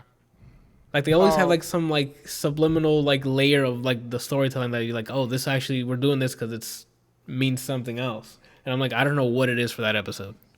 The next episode is about them with the egg sack things on their face. It's like a play on aliens. That one I thought was pretty cool because I'm like, because the way it started with they're getting the fuck out of there, and then that dinner table is like, yeah, so how's summer going? And they're like, oh fuck, and then they all just ran back to the fucking planet. I'm like, oh no. That one was like, it was entertaining. It was like a little. I feel like it was a little more on point for what like Rick and Morty do. Yeah. You know, the vat of acid episode that one was hilarious. That was really good. The whole time he's like, just fucking shoot them. Like, you already shot one dude. Shoot the rest of them. They don't even have guns. What are you doing? You know? And then that to me, I think was a bit more like return to form, because it was like that whole thing was just so Rick can say, don't fuck with me. When I say don't make fun of me, don't do anything. I'm here to fuck with you, Morty. Okay? Yeah. You know, and then like I didn't quite understand the whole like the replay button. You know, like at the very end he explains it about how he basically switches places with a different timeline one. Yeah. You know, and then like he merges them all together so they don't actually exist and it didn't really happen. You know, and then like I actually felt really bad for Morty at the end of that episode when the dad like pushed the button and then it like saved him when he was getting maced. Yeah. You know, because it's like he literally went through hell, survived, and then, you know, comes back. Actually found love in a relationship. He actually had a relationship, had a girl, had everything. You know, he was like happy. You know, he had moved on from Jessica and just like really found himself. And then that shit happens. And I'm just like, damn, dude, can you even imagine like having all those memories and things and then trying to like tell the person how you felt? And they're like, you're a fucking creep, get away from me. Yeah. That was a good portion of that episode. They made us feel bad for Morty finally. Usually he's the butt of the joke and it's like, oh, okay, but it's like, oh no, this time it's for real. And they did that with Rick as well at the end of this last episode. Like which I think they did a fantastic job with. Like you skipped over the fucking the planet one, and then fighting Zeus. Yes, Gaia. Oh my god. He literally fucks a planet, like, you know. And then turns out at the end they're not even his kids, which I think are hilarious. And then Jerry actually becomes relevant and is literally given a staff with unlimited power, and he just fucks with it, like. You have all that power, and of course Jerry useless, fucking useless. Speaking of which, that one of those line that just made me fucking laugh was in the latest episode. Well, I guess the season finale is when he has the girl at gunpoint, and he said, "Everybody drop your weapons." Not you, Jerry. Yes. Fucking classic. That's exactly what he says to him, and I couldn't stop laughing. As soon as he said that, I was like, Jerry's gonna drop the gun, and then he says, "Not you." God damn it. Yeah, he's like fucking classic Jerry. Yeah. Oh my god. I really enjoyed that episode. I thought it was a great progressor. It answered a bunch of questions, but at the same time, I felt like it was kind of just a quick, cop out with some things. Like Tammy just doesn't exist anymore. Okay, like, she's supposed to be this like badass agent. Now she's working with some new super government that doesn't give a fuck about Rick, and then in just like seconds she's dead. Gone. Like I thought they were gonna, I thought they killed her off when they were at the office at The therapist. the shrink's office, and then she comes back, and I'm like, okay, there's gonna be more to it. And I thought for sure that she was like gonna get away, or they were gonna like go up into the spaceship and battle, and then she's dead, and I'm like, what are they gonna do from here? Yeah, like I think she works for the evil Rick, or I'm sorry, the evil Morty. I would imagine so. If there's a new government now that doesn't give a fuck about Rick, and they knew that if we don't mess with Rick, he don't want to have to worry about Rick's. Only a Morty would know that. But I don't know that. That makes sense. She's still working for the Bugs. I mean, she does say that the new leadership is a lot younger, so maybe. That's why I was like, same... oh, okay, so maybe it is Morty, and he knows that if he doesn't fuck with any of the Ricks, he doesn't give a shit. So he'll be able to do whatever the hell he is doing with whatever supreme leader thing he's trying to accomplish. But I am really excited to see what happens with the two Beths. Oh my god, yeah! Now that they're yes, like when they're trapped, when they're actually. Which one do you guys think is the real one? It's literally a 50-50 chance. Like no one knows. Like it could be either one of them because you have to keep in mind what he did. I asked you. I think it's the space Beth. Yeah, I definitely think. Yeah, same here.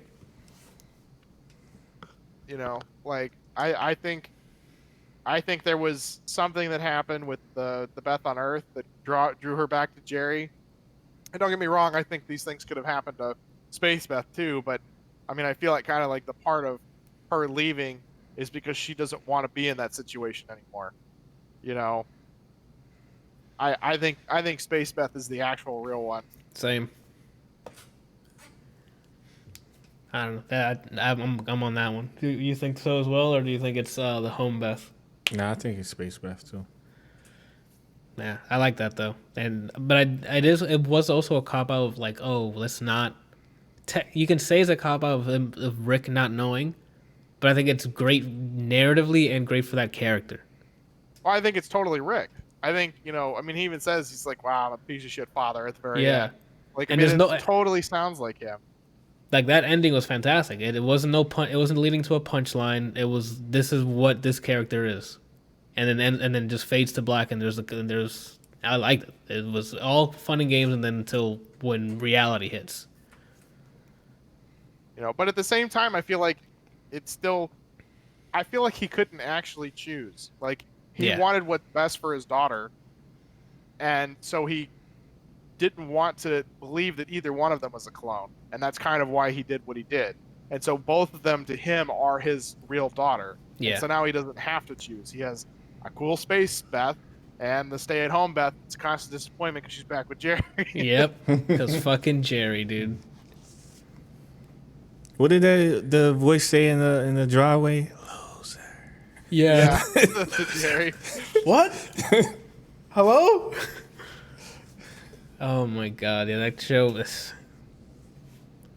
I was gonna mention something else. You're trash, Jerry. You're a leecher. That's what you do. Yeah, that rant to Jerry, I'm like, yo, he's gonna kill himself after this episode. Like, I don't know what's gonna happen.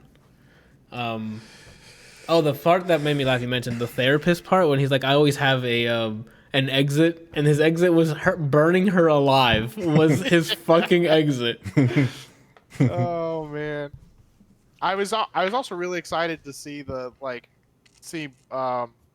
Summer and Morty working together in that episode, with one of them being invisible and whatever. Yeah. And, I thought that was really cool. I was really hoping they would go somewhere with that. And then they gave the belt to Jerry, and Jerry, of course, he ends up Fucks it up. saving the day, but he fucks it up for them. Yep. You know, kind of in the long run. And or then in he the short breaks. term I think he anyway. breaks the Why belt would too, he right? throw it in the? Why would he throw it away? No, I thought he broke it. Like he No. fell down and it broke. No, it was fine, and he was done with it, so he threw it in the dump Oh, truck. the trunk. Yeah, that's right. Never mind. I forgot the whole thing after the credits. The fucking truck. Yeah. That was stupid. But Because I mean, Jerry. it's Jerry. Fucking Jerry. Yeah. When someone says put the fucking guns down and you're in a hostage situation, you don't put your fucking gun down. Yeah. Oh I don't my know. god. Jerry's the biggest dumbass I've ever seen. I still hate Peter more than him, though. Still hate who? Peter from Peter. Family Guy? Yeah. I I can't mean, stand everybody Peter. hates Peter. Peter's a piece of shit. He invented the new form of spitball, though. The what? The new form of spitball. What is where that? He shoots he blows a bowl at the person. Mm-hmm. Yeah, like an entire bowl. Oh. It's really it's very random, but it's just so fucking random that I can only laugh at it. Like Anyway. I liked a lot of Family Guy's original stuff because there was consequences. Like the problem with a lot of long running shows is that they either take the character to the extreme where there's no consequences, or it just becomes so ridiculous that it's like, what the fuck are you doing? Yep. You know, like Supernatural got to the point where it's just like they're literally pulling stuff out their ass. There is nothing left for them to do, and they're just making shit up on the spot and hope it sticks. Mm-hmm. You know, and then Family Guy, it's they once he found out that he was retarded, that was it. You know, it just all went Downhill. yeah. That became his I can do anything card.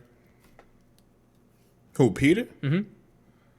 There was an episode where I think he went to go get. He became like clinically retarded or something like that, or Was it Yeah, like a serious episode, or was it still made up as a joke? it made up as a joke. Like that to them was the joke, and then he became clinically retarded. But after that, like I feel like you know, around that time, maybe a little bit before that, he literally would just do stuff to just be annoying or dumb or something, and then everything just worked out for him. There was no consequences, and at a certain point, he just starts like, you know, basically abusing Lois, abusing his family, and everybody's just like, okay, whatever. This is our life now.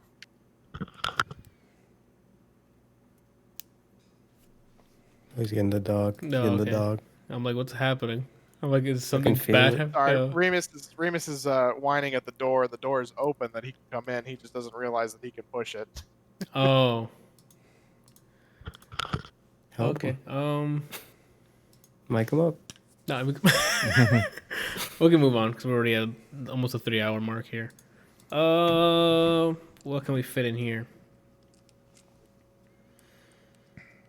Brian, did you see Justice League Dark Apocalypse War at all? No, I wanted to. Okay, so we're definitely saving that for next week because me and Randall have questions. One of the I things know that a big man's in there. Constantine's in it. we have, Okay. just watch it. Oh, you talking about the? Okay. We have questions because I don't know a lot of DC stuff, and I'm hoping I can get Eman in the chat when we review it because there's shit that happened that I'm like, what? He would know more than me. I follow like DC sides pretty casually. Well, I'll definitely say that for next week then. Maybe we can do Vast of Night Oh yeah, that was. because I want to recommend that as soon as possible. All right, we'll do that. We'll end it, I guess, with Vast of Night, and I'll finish the rest of this shit next week. I just won't do anything new for the entire week. He And just says keep that, my like, list. He watches everything on Netflix. Mm-hmm. Give me this. So, Vast of Night is an Amazon original movie. And it is what year is it set? Am I dumb? Oh no. We were talking about what year it was in when we were watching it, but I don't. The 1 year. Shit. You remember the year? Yeah, hold on. Vast of Night year takes place. 1950s. Thank God. So, set in the 1950s, it's about a dude and a chick who, I guess, are high school students. One of them works a router for the telephones. Like, you know how they would like operator. They would. She's an swap. operator. It's an operator. Yeah. And the other one's a radio host. Hold on, let me get this video going. And while they're doing on that night, there's a basketball game at the school. Michael Jordan's playing. In the 50s, Randall? Michael Morton's playing. Oh, Wilt Chamberlain. okay. Chill Chamberlain. Okay. Okay, well, there goes the text not working correctly, so that's going to look dopey, but bear with me. It's the first time I'm using this new setup. If you want to know what type of vibe this movie has, it's like Super 8 and Signs. It has that eeriness and that that ambient tone, like what's happening. So there's a basketball game going on, and they're working at their jobs that night. One's hosting a night show, like a radio show, and the other's being an operator. The operator hears a strange sound that gets called in, so she calls the boy who's at the office, and she relays the sound, and he hears it, and it's coming in periodically. So the hunt begins on what the fuck that sound is and where's it coming from. Now, this movie, they got early in this movie, basically right before you find out that there's a sound, there's a one shot of the operator taking calls, doing her normal thing, and then listening to the sound. This one shot was probably 5 to 7 minutes long. Cinematography is key in this. Fantastic. That one shot of them realizing what's happening and working the operator, it's so believable. It's just like it's there. Another thing, Brian, that you will appreciate is there's chats that happen over the phone. And because the guy's a radio host, he uses audio equipment in a specific way that seem accurate. When you watch it, you should clarify. But the sound, it sounds like it's recorded with those old things. So there's high static. There's dialogue that's happening with no music in the background, and you hear the crackling of someone's voice when they're having these conversations. It builds on suspense, on you're invested in the story they're telling or in the dialogue that's happening because of how authentic it sounds and feels and looks. From the set design, from the costumes they're wearing, everything's believable. Again, I'm not going to want to spoil anything of it, but yes, performances from the actors that play were great. This place takes place, I think, in some southern town. I think it's in Texas. But dialects are there. The chemistry between the characters are there. They riff off off of each other fantastically. This is definitely one of those movies that you have to watch with minimum distraction because it's very heavy on conversation and it's very little things that add to the suspense that you have to pay attention to. Granted, it's very easy to be engulfed in a movie, but at the same time, you can't you can't have other things around you distracting. I would recommend if you're watching this that you don't have anything else around you, just pay attention to the movie. Don't have anything else playing because, like I said, there's a lot of conversation going on, like Anthony mentioned.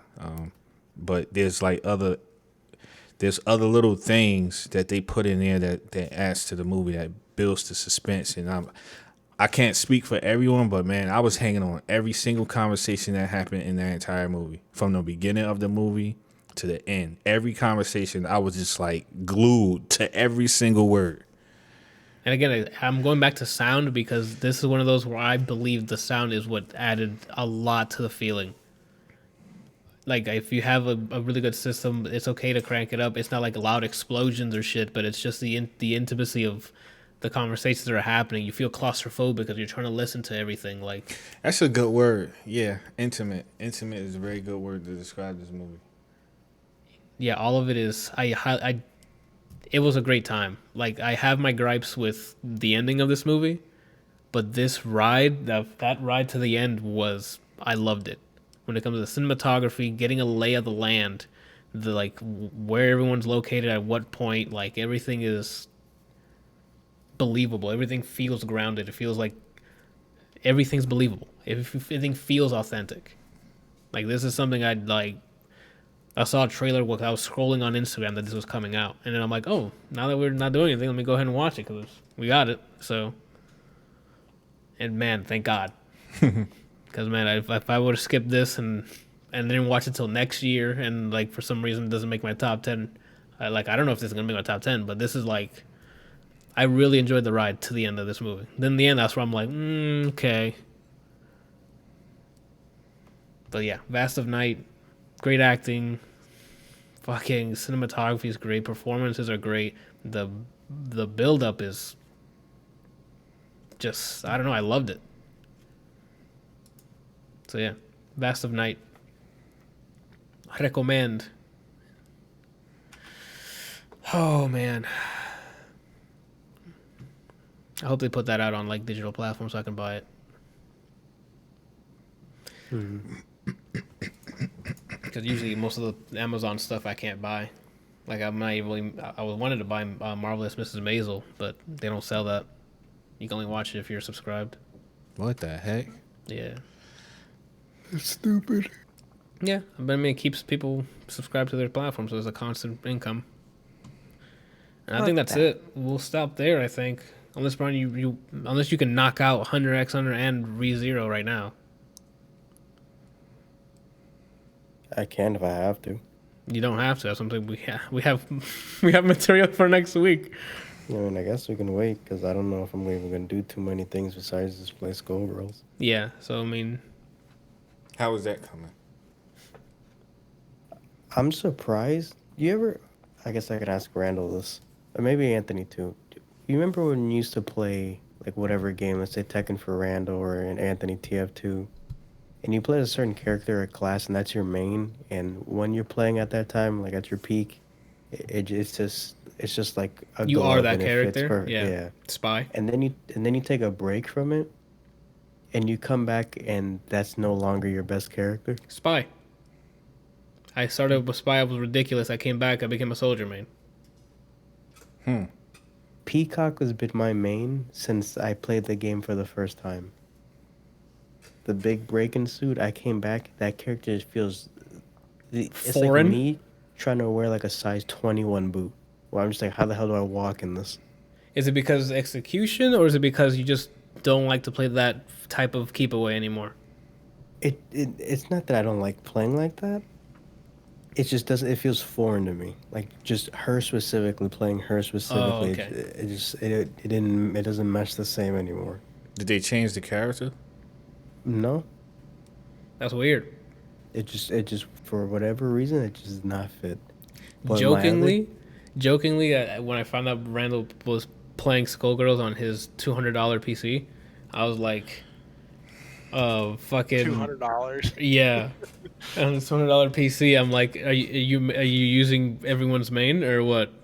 I thought you, because in my mind, I thought you legit still mained Parasol. He's never main Parasol. He did play her though, But he didn't main her. I've mained like the whole cast at some point. That's why I made that joke, because I was like, you should, if you got it on PC, I told him to sign up for Evo because it was free, and he's like, nah, I'm just gonna get bodied. But I'm like, it's free, right? Yeah. What other time, specifically because this is such an indie game, are you able to say I competed at Evo for Skullgirls? Yeah, like, why not? If it had a registration fee, I'm pretty sure we would cover it for you so that you could go. Just so that you could play Skullgirls. Yeah, if I go 0-2, you know what? I went 0-2 in Skullgirls at Evo. Who are you gonna main? This may have already been asked. Who are you gonna main for the? Right now, so there was 4 characters before I stopped playing that I really love, which was Peacock, which when you're gone, that's my main kid. That was my 16. And I come back to the game, it does not fit me at all anymore. I just don't know how to play that character anymore. The Maybe other maybe Squiggly. so so now Squiggly is by far my best character. It's like a ooh. Oh, Got him now. so yeah, Squiggly like a glove. Sarabella, I had to get used to her a little bit, but it's another glove. Sarabella.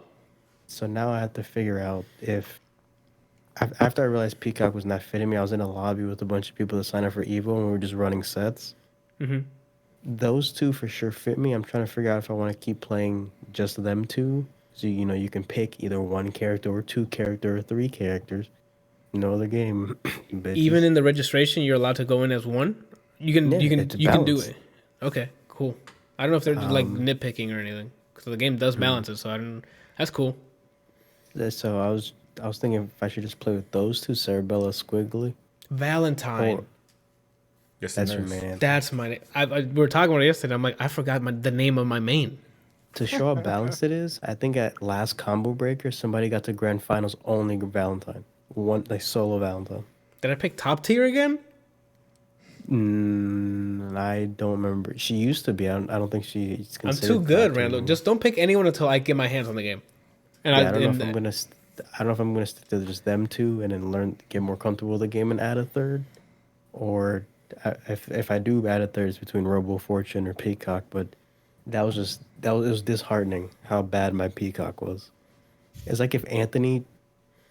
started playing like not command grab, charge If Anthony characters. if Anthony's just like went to charge characters, that's how foreign it felt to me.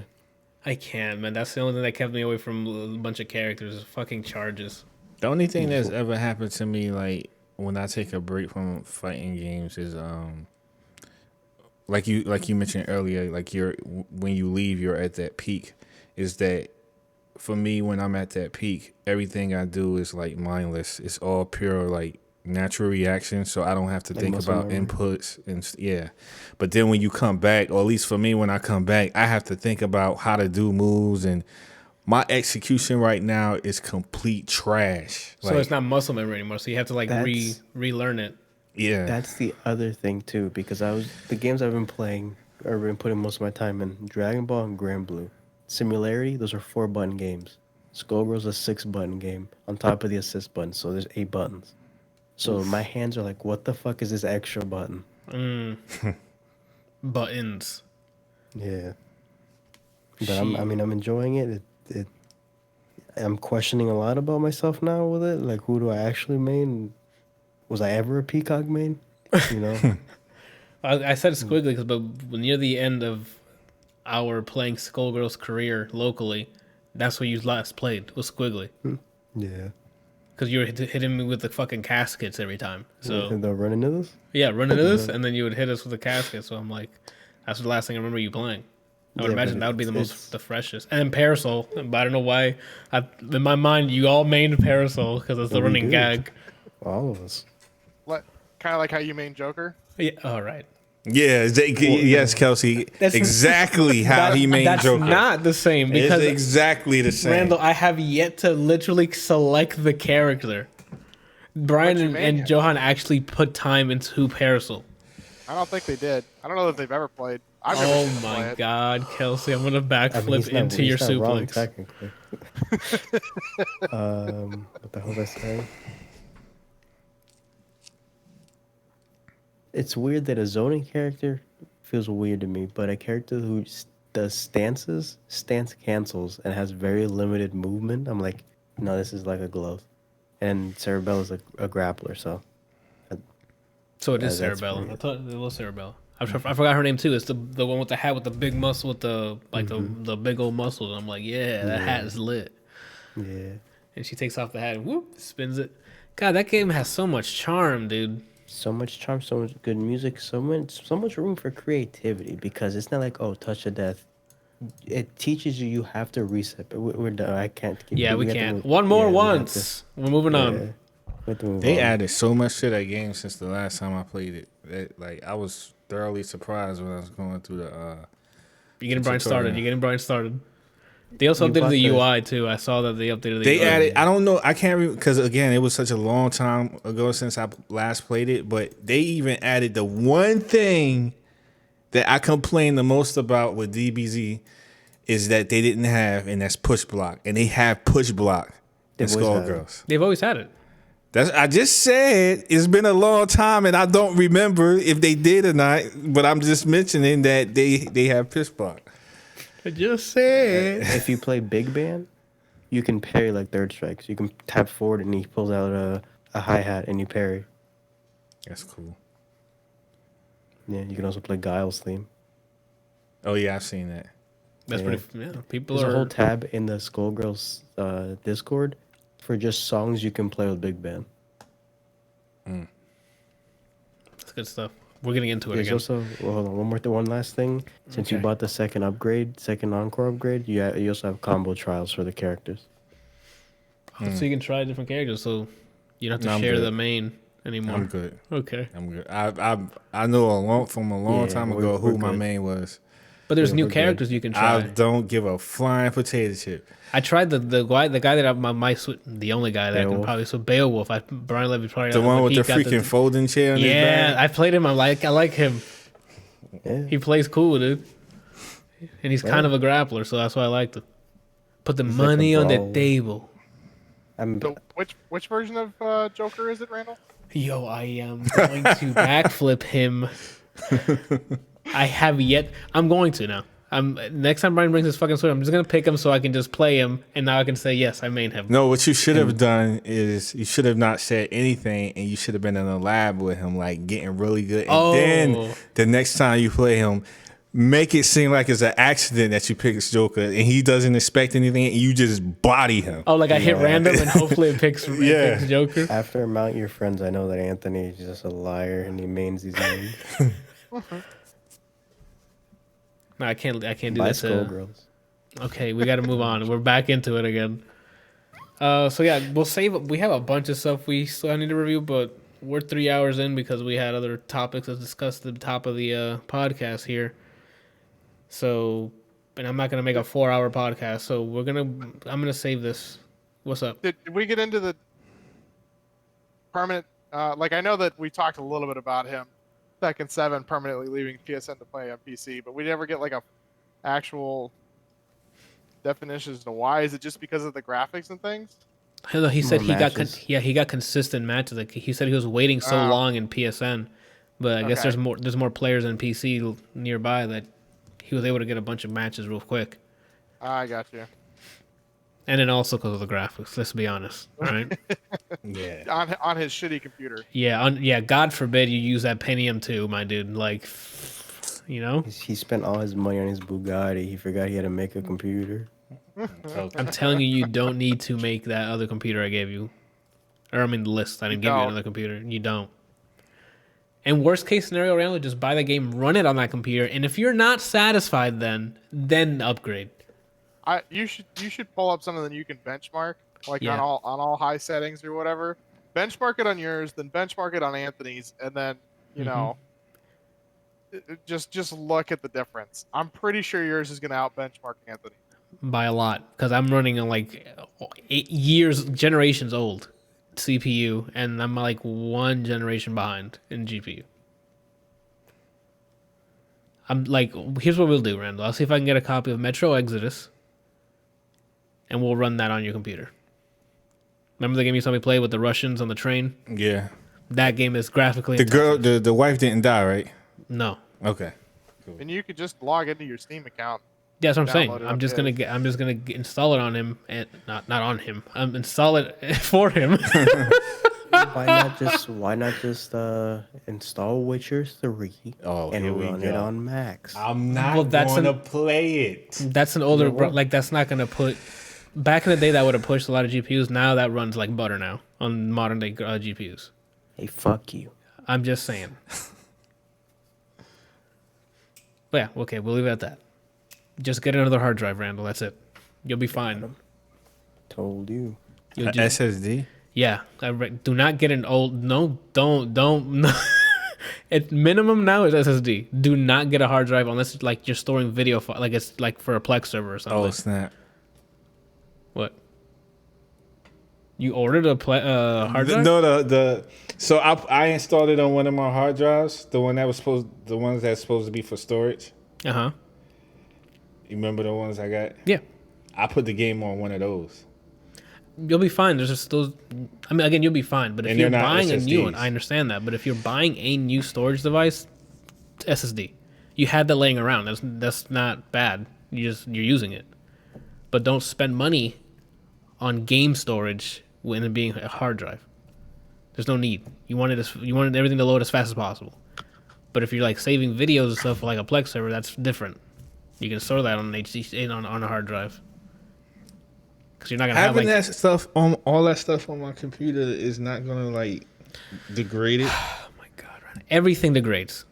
Let's get that started. Let's get that out of the way. Everything will You want to degrade. know why I'm like this? Honestly, Go for it. it's because of you. Internet? Cause what?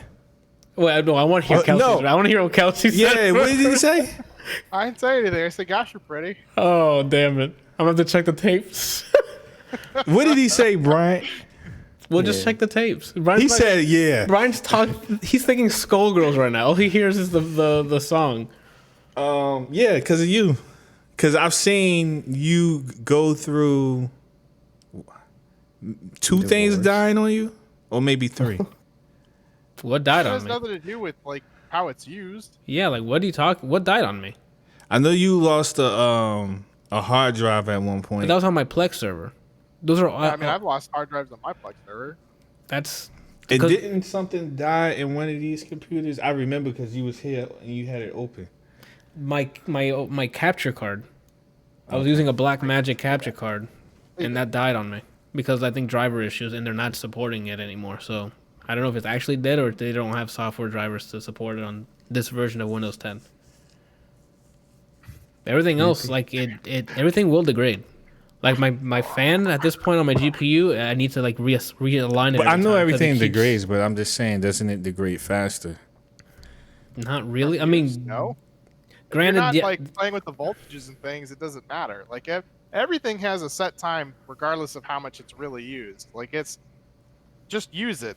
The whole point of having something is to use it. If you have something, just I am because gonna looks use it. Pretty, No, that but- sound but- like it to me. It sound like you're trying to wiggle out of this that you can just build a whole new computer. no, for I'm reason. using it on stuff like particles. Like that stuff is pretty intensive, Okay, and like fire and okay. fluids. What does and that stuff have to like do that. with you using it for gaming? Because I'm saying that's the reason why I wanted a beefy computer to begin with, so that I could do all of those things. You have a beefy computer. You already But own that's one. what the reason why I wanted that one, the one I have now. That's why I built it or had it built the way it is now for that reason. I wasn't thinking to run games because I understand like certain graphics cards are designed to run games a specific way. The one Yes. that I have right now is not. It was not created to run games. It was created to do renders and crunch numbers. you know how rendering works. Yeah, Crunching numbers. I know that, but the way the ones that like he had, the graphics card that he has is specifically for gaming, right?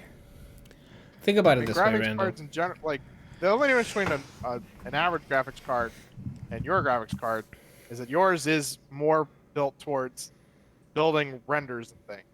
But that doesn't mean that it's any less, But yours is probably capable. faster, right? Not necessarily. I mean, yours is probably still just as fast as ours. Here's the whether his is fast doesn't hit random. Let's say you're on a boat, right? You ever seen those boats with those huge fucking like things that you see in the Yes. Everglades and Yeah, stuff? yeah, yeah. I know Okay. what you're talking Now, your PC has enough power that you'll just go on land. That air will it'll be a car. You've thrown so much horsepower at it. You can use that boat as a land vehicle. It'll push you on land. So regardless if it's not optimized, it'll render what you needed to render. That makes sense?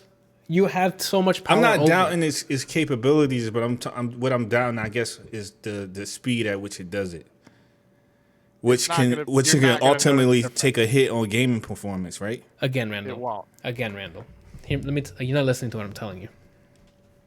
You're trying to get from one stoplight to the other in a Ferrari.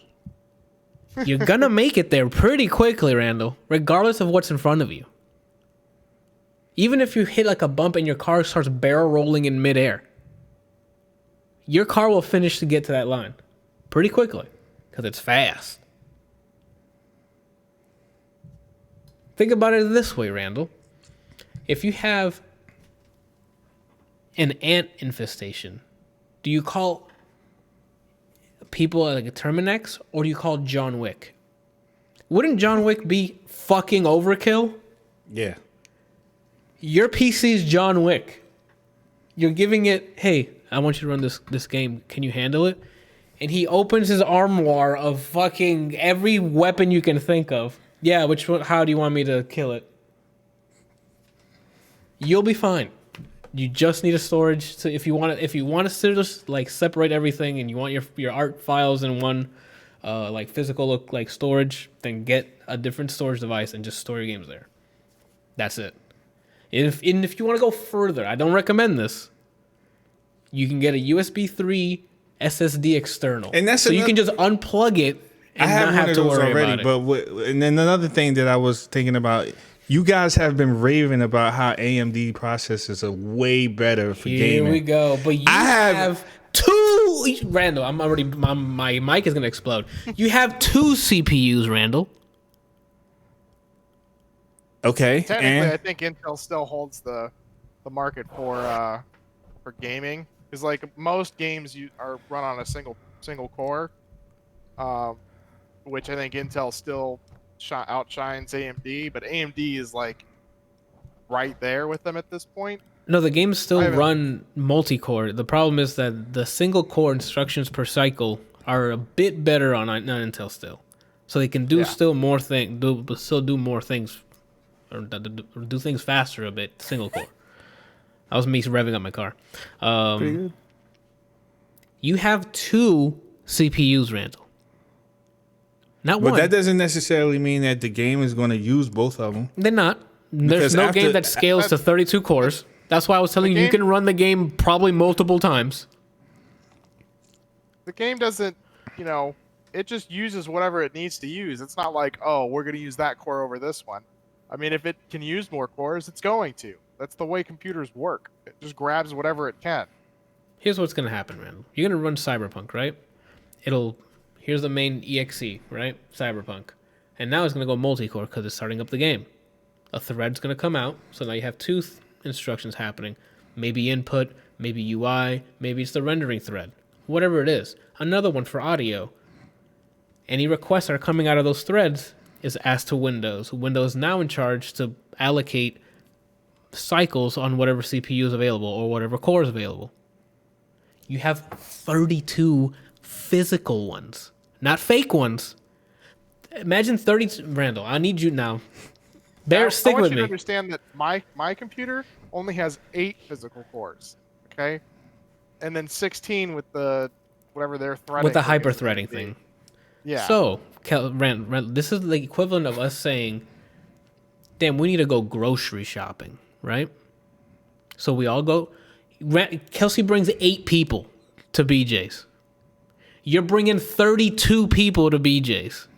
No, you're buying BJ's. No, you're going off the metaphor here. And now you have a list of shit, Randall. Kelsey can only assign 8, maybe 16, depending on the hyper-threading, the way how it works. You can send 32 people into BJ's to get 32 things on your list. But I'm not talking about the game. I'm talking about all of Windows. Windows has that much resource at its hand. So you can be running a game, you can be encoding with CPU, and still have resources left. That makes sense? Yeah, I understand what you're saying. So don't buy the fucking PC. All right. You still don't think I should get a better graphics card? If you want a better graphics card, get a second one of what you got. Yep.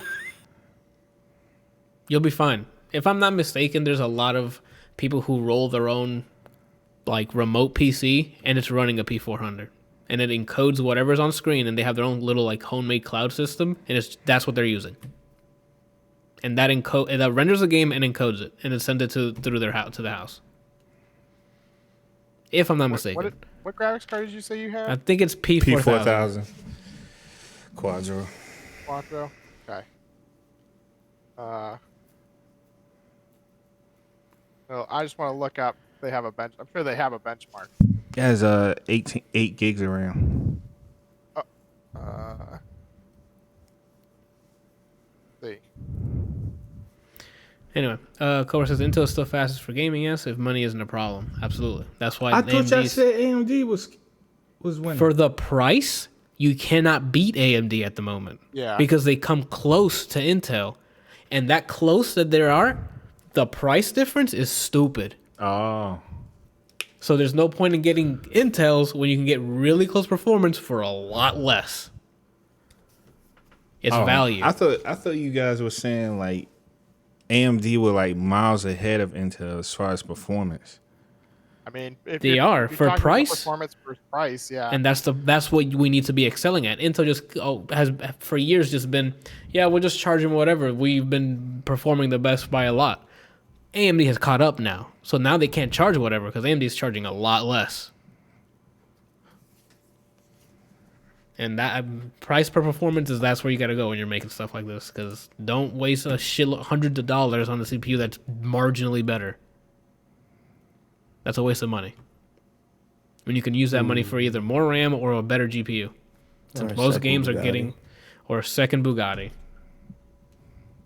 Especially when there's games now that are getting more and more just GPU intensive. It don't make no sense. All right. We're at 3 hours and a half here. All right. You guys anything have anything let's try that one more time. What are you guys doing this week? Pretty sure you just ate all of us out twice. Yeah, pretty much, dude. Okay. Gotta see what you doing. Oh, are you looking stuff up? I was reading over, like, yes, the 1080 Ti does kind of blow the P4000 out of the water, but you're talking, like, the average rendering is for a Quadro is 250 FPS. The average rendering for a 1080 Ti is 487. Is it better? Technically, yes. Are you going to notice a difference? No. Told you. You told me nothing. The card is better. He just said it. Yeah. So your answer is build an entire PC with this graphics card. No, my last question I asked you was, do you think I should get a better graphics card? You have a computer. I said been saying that. Not a new computer, a better graphics card. You have a really good graphics card. Did you not play Tekken at 4K at 60 FPS?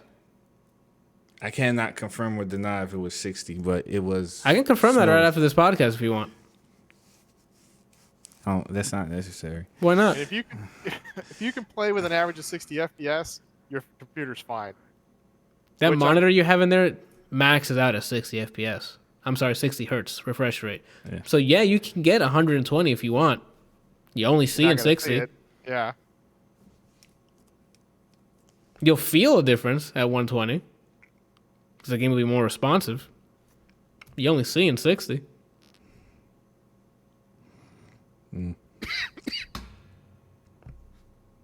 So at 3 hours and a half here, we got Randall. What you doing this week? About whether he should buy a new computer or not. It's not worth it. Save that cash. Even though everybody on the podcast and your viewers are like, bro, you don't need a new computer. Yeah. I probably just, I don't know. I'm waiting for him to. Whatever money you'd use on your computer, just give it to me and I'll use it. There you go. There you go. I use it to get Cobra says the same thing. You try it on the Quadro first, and if you're not happy, then get another graphics card. And even then, I'm pretty sure you could just get another graphics card and plug it into your computer. Yep. You know, just set it up so that you can just swap out the cards whenever you want. So what are you doing? I would have to physically swap them out. With Windows, since you're probably gonna get an NVIDIA card anyway, you can. A lot of the modern games let you select what display to use, and or you can in the control panel you can decide what graphics card to use. So you can probably have them both installed and just pick one.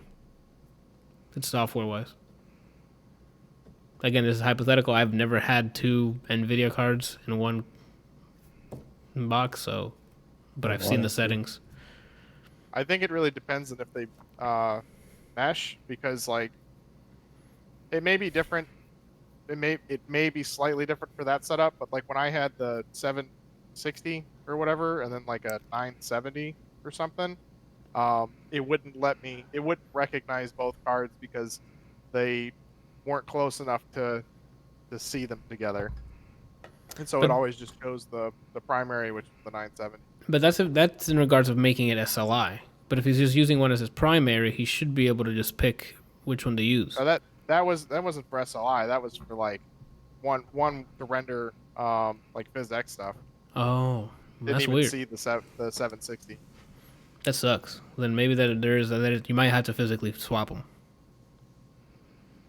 or you can run Unraid on it, which is an operating system that manages OSs, and you can assign hardware to those virtual machines, which aren't really virtual; they're just on your system. Okay, we're at 3 hours and a half. I can solve those issues easily, off camera. What are you doing this week, Randall? Finishing at 209. At least trying to. What do you have left? Oh, I haven't even finished drawing him yet. So okay. So you still have the sketching? Yeah, I still have quite a bit to go. Okay. It was cool from what I saw. So thanks. Some detail on there. Make sure you like tattoo like a gun on him somewhere, like a spray paint. Spray paint a gun on him? Yeah, like on his leg or something. Let him know he's got that Reggie ready. You gotta give him a tattoo of RoboCop. Yeah. Okay. Yeah, dude, give him some like personality, you know. All right. That's it. Zen 209. Ooh. Huh? He says Zen 209 instead of Ed 209. It's too late. I already made the profile. Oh, Scrap that's it then. That Scrap sucks. it then. Can you, well, actually, you can change your You can rename it. Yeah. But that does that. But you wanted, cause I know you wanted it accurate. You wanted it to be Ed 209 in your chat. I got it. Hopefully, I won't get with some sort of strike because of that. No, they don't have. No, if that happens, like that'd be weird. They come in your chat, be like, yeah, that account. You know how I know that's not gonna happen? I've seen in someone's chat a guy named Xbox Sex. You think Xbox would be okay with someone putting the name Xbox Sex? Well, you said you saw, as in past tense, things are changing now. So who's to say what's going to happen in the future? It was today, Randall. Huh? It was today I saw it. Oh, really? Yes, around 12:30 when I had my lunch. Oh, I've seen someone's name Crip walking on Sunshine. I mean, that's not exactly. Maybe the Xbox thing is in the same category, but Walking on Sunshine is the name of a song by Katrina and the Waves. I know that. But we're talking about noticeable characters. Like, I'm not drawing a variation of Ed 209. I'm drawing Ed 209. So anyone who sees it knows that it's Ed 209. But it's still fan art. Like, fan art doesn't get you banned. Doesn't make any sense. I mean, people draw fan art all the time. Yeah. Look at the So what do fucking you do? brony. So what are you doing? Kelsey, yes. What are you doing? Well, Randall, that's what you're just gonna be working on at 209. Yeah. Got it. Kelsey, what you doing? I'm gonna try and finish up Doom Eternal this week. Lit. I'm having a lot of fun with the game. I'm really trying to decide if I want to put enough time and effort into it to try and beat the ultimate nightmare mode, where the permadeath and whatever. I think I could do There's it. If I actually permadeath? put in some practice. Yeah. Finish the game normally. Wait. know if that's So what you is said. Okay. permadeath like no matter how far you get, if you die, you have to start the entire game over? Yes. Yep. What the heck, man? That's how I those just games think used it'd to be, awesome though. To be, one of those few people that actually manages to do it. Godspeed if you can do speaking that, of- dude. Speaking of people who did it, I think Lyric actually did it, and Lyric also beat the Valkyrie Queen in God of War on the hardest difficulty, and it took him like 44 hours. Okay, it only took me 4. Holy shit. Let me 44 hours. To beat that Valkyrie. He's probably not used to, he probably doesn't play those type of games. Like, I don't know. Doesn't Lyric usually play shooters? Or am I thinking of somebody else? He kind of plays whatever. I mean, Okay, he does play okay. shooters, but I don't see. He probably has on his YouTube channel, right? Does he have one? Probably. Okay, while you looking that up then, Brian, what you doing this week? Unless I'm told otherwise by you Skullgirls. Gotcha, yeah, so for me, I'm tomorrow was Wednesday. I have no idea. I'm probably gonna hop back on Red Dead Online. I started playing that again, and man, I'm having fun doing that. Just going around being a fucking cowboy. I'm grinding to get to unlock the bounty hunter like role, so I can start going around being a fucking bounty hunter. What are you now? Nothing, just a regular player. I haven't really played that much, so Oh, I have to earn some currency so I can earn the right to be a bounty hunter. I'll reinstall it when they add crossplay. I'm letting everybody know as soon as they add crossplay. I'm like, yo, everybody who played this in other platforms, we're playing. And then I think on Thursday, I'm gonna settle. Maybe we'll do a Rainbow Six Siege because Rainbow Six Siege is free this weekend as this recording, and I think you can start playing it on Thursday. So Randall, isn't that heavily determined whether or not you be angry or not, or heated or not? on Thursday, Yeah. we didn't even talk about what we think we're gonna see Thursday. Yeah, I might be heated, but that means I'll probably get more kills. You know what I'm saying?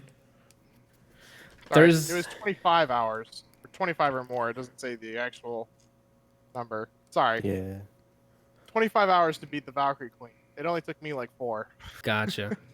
Then that's good. Then you could probably just knock out this freaking. Once you learn, like maybe if you learn the pathing too, like you don't have to do. You can skip fights that you don't have to do. You could probably like speed run this shit. I think you're almost forced into fighting a lot of the things.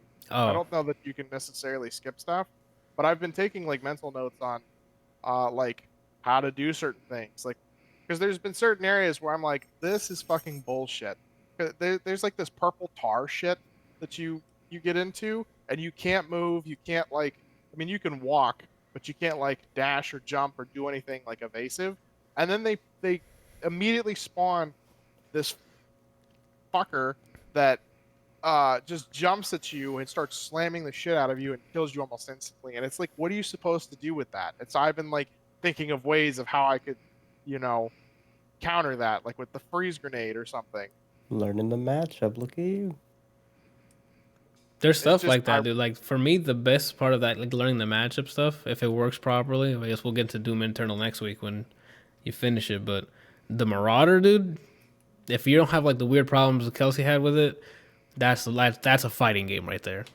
The spacing thing is like you got to constantly be aware of where you're at. Where do I go from here? Kelsey, Thursday. Oh yeah, well I need to get back to Kelsey too because he was in the middle of searching stuff. But yeah, Thursday I'm probably gonna do some Rainbow Six Siege. Randall, that means you can download it and play with us. Siege. Is Remember- that the one with the traps? Yeah, and then we can break like walls and stuff. Kelsey, I'll play with you guys. yeah, if you don't mind or if you want, isn't there? I think you can preload now. Anthony, I bought him the game. Oh shit, he already has it. Well, I played once or twice with Bryant. got it. It just wasn't really like, I mean, the game is cool. It's just not really my style of game. Gotcha. And I think it's mostly because I just don't know any of the matchups, like on the maps. And so I'm like running around just dying from, I don't even know fucking where. And it's like, okay, this is fun. Join the club. That's how I play. I just run in there and I'm like, hell, there's one upstairs, and I did my job. Yeah. So yeah, on Thursday then, if you want to join us, if we have enough people, we can do custom matches and just play each other, which would be dope. So yeah, that's probably Thursday. Tomorrow I'll probably get on Red Dead because There's something therapeutic about just getting on my horse and just going from town to town, doing a job, getting paid. Like, I feel like you know what I'm saying? Just putting in some good work with me and my revolver or my repeater. And then this accent comes in and out when I'm playing because you got this, you got to be immersed, you know? And then the free horse supplies, Javi. Yes, I will definitely claim that. I couldn't do it today because I was trying to set all this stuff up with the new setup or layout, but definitely I'm going to claim all that. Red Dead. And that's it. Actually, I think Hopefully they show the console on Thursday. At least I hope they do. Yeah, there's a PS5 reveal. It says it's going to be the PS5 games on Thursday. Starts at 4 p.m. Eastern. I'm definitely going to watch that. I was thinking of doing a reaction to it, so maybe we can do that. Like a live stream a reaction to it live. But I'll have to like get off work early and do everything else early. Well, maybe not. We'll see. It's like I just have to do stuff before. For anyone who cares about fighting games, on Friday, IGN's summer gaming event, they're gonna show another Guilty Gear character. 3 p.m. Pacific, so I guess 6 for us. Yes. 6 Eastern, then if it's 3 Pacific. What else? That's it. Hopefully hopefully it's actual gameplay of the PS5 event, and hopefully at the least we see the console. But as a stretch, I want the price. Like, we're getting too close to when it launches 6 months out. People got to start organizing their cash to make sure what they're gonna buy. You know. I'm gonna go When's ahead Last and of Us 2 supposed to drop? In like 2 weeks. If I'm not mistaken. Speaking of 2 weeks, new league for Path of Exile's dropping. Is it new content as well, or is it just like a season refresh? New content. Okay. You gonna play it, or are you gonna like stream it? A new league is always new content. Okay. I don't know if it was like every league is new content. Gotcha. Most of them last about 3 months. There are leagues that only last like 4 hours. Oh, okay. I don't know. They're usually like race leagues or something. And, do you not use that? You don't do the race ones? I don't do the race leagues. I don't know shit about racing. I've thought about doing it, but I'm like, I already, so Adam and I, this league, Adam and I have actually figured out how to make money in the game, and we're really pissed that, we've been like, we haven't realized how we could be able to do this. And so Adam's been putting a shit ton of time into the game, and then so next league we might actually have the ability to create characters and not just like tip out at the after like 8 weeks finally get some gear. We could probably do it within like 2 or 3 weeks, and then like actually be able to create characters that we enjoy rather than going, fuck dude, I'm gonna have to farm for Whatever. 9 years, 6 months, 18 days, and whatever minutes to be able to afford this character. Yeah, I think that's a smart move. Instead of just playing the game to play to someone else's build, just have fun doing whatever you want to do. I get that. What is he smiling about? Probably someone in this chat. What else we got? I think that's it. So yeah, hopefully the PS5 gets a price. I'm hoping that's the wish list, but I'm sure we're going to see some gameplay. Hopefully, if it goes the same way the state of plays that we've seen, like Ghost of Tsushima and Last of Us, where they actually showed us moment to moment, which was pretty cool. What is so funny? What do you mean we're so funny? I'm trying to end this. Yeah, he's talking to you, but like, hold on. Let me just end this real quick. I'll wait till the post show. Yeah, please. And then that's it for the week. That's been episode 97 of the ADLR Podcast. Another reminder, our 100th episode is going to be on the 4th of July weekend, that Friday. We're going to celebrate, have some brewskis for 100 in, and hopefully another 100 after.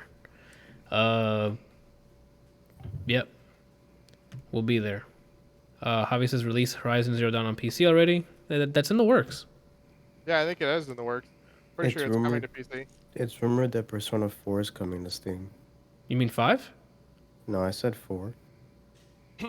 I thought 4 was on... Is it not? On Steam, no. Oh. I'm really excited for Bloodborne. If it actually comes to PC, I will play the shit out of that. I'll buy it again because I wanted to play the DLC. And that's it for the episode 97. Thank you guys for watching on this magnificent 3 hour and 40-minute episode. We'll come back next week with less, but more. Because I'll probably end up watching or playing something else. Thank you guys for watching, listening. We'll be back next week. Bye.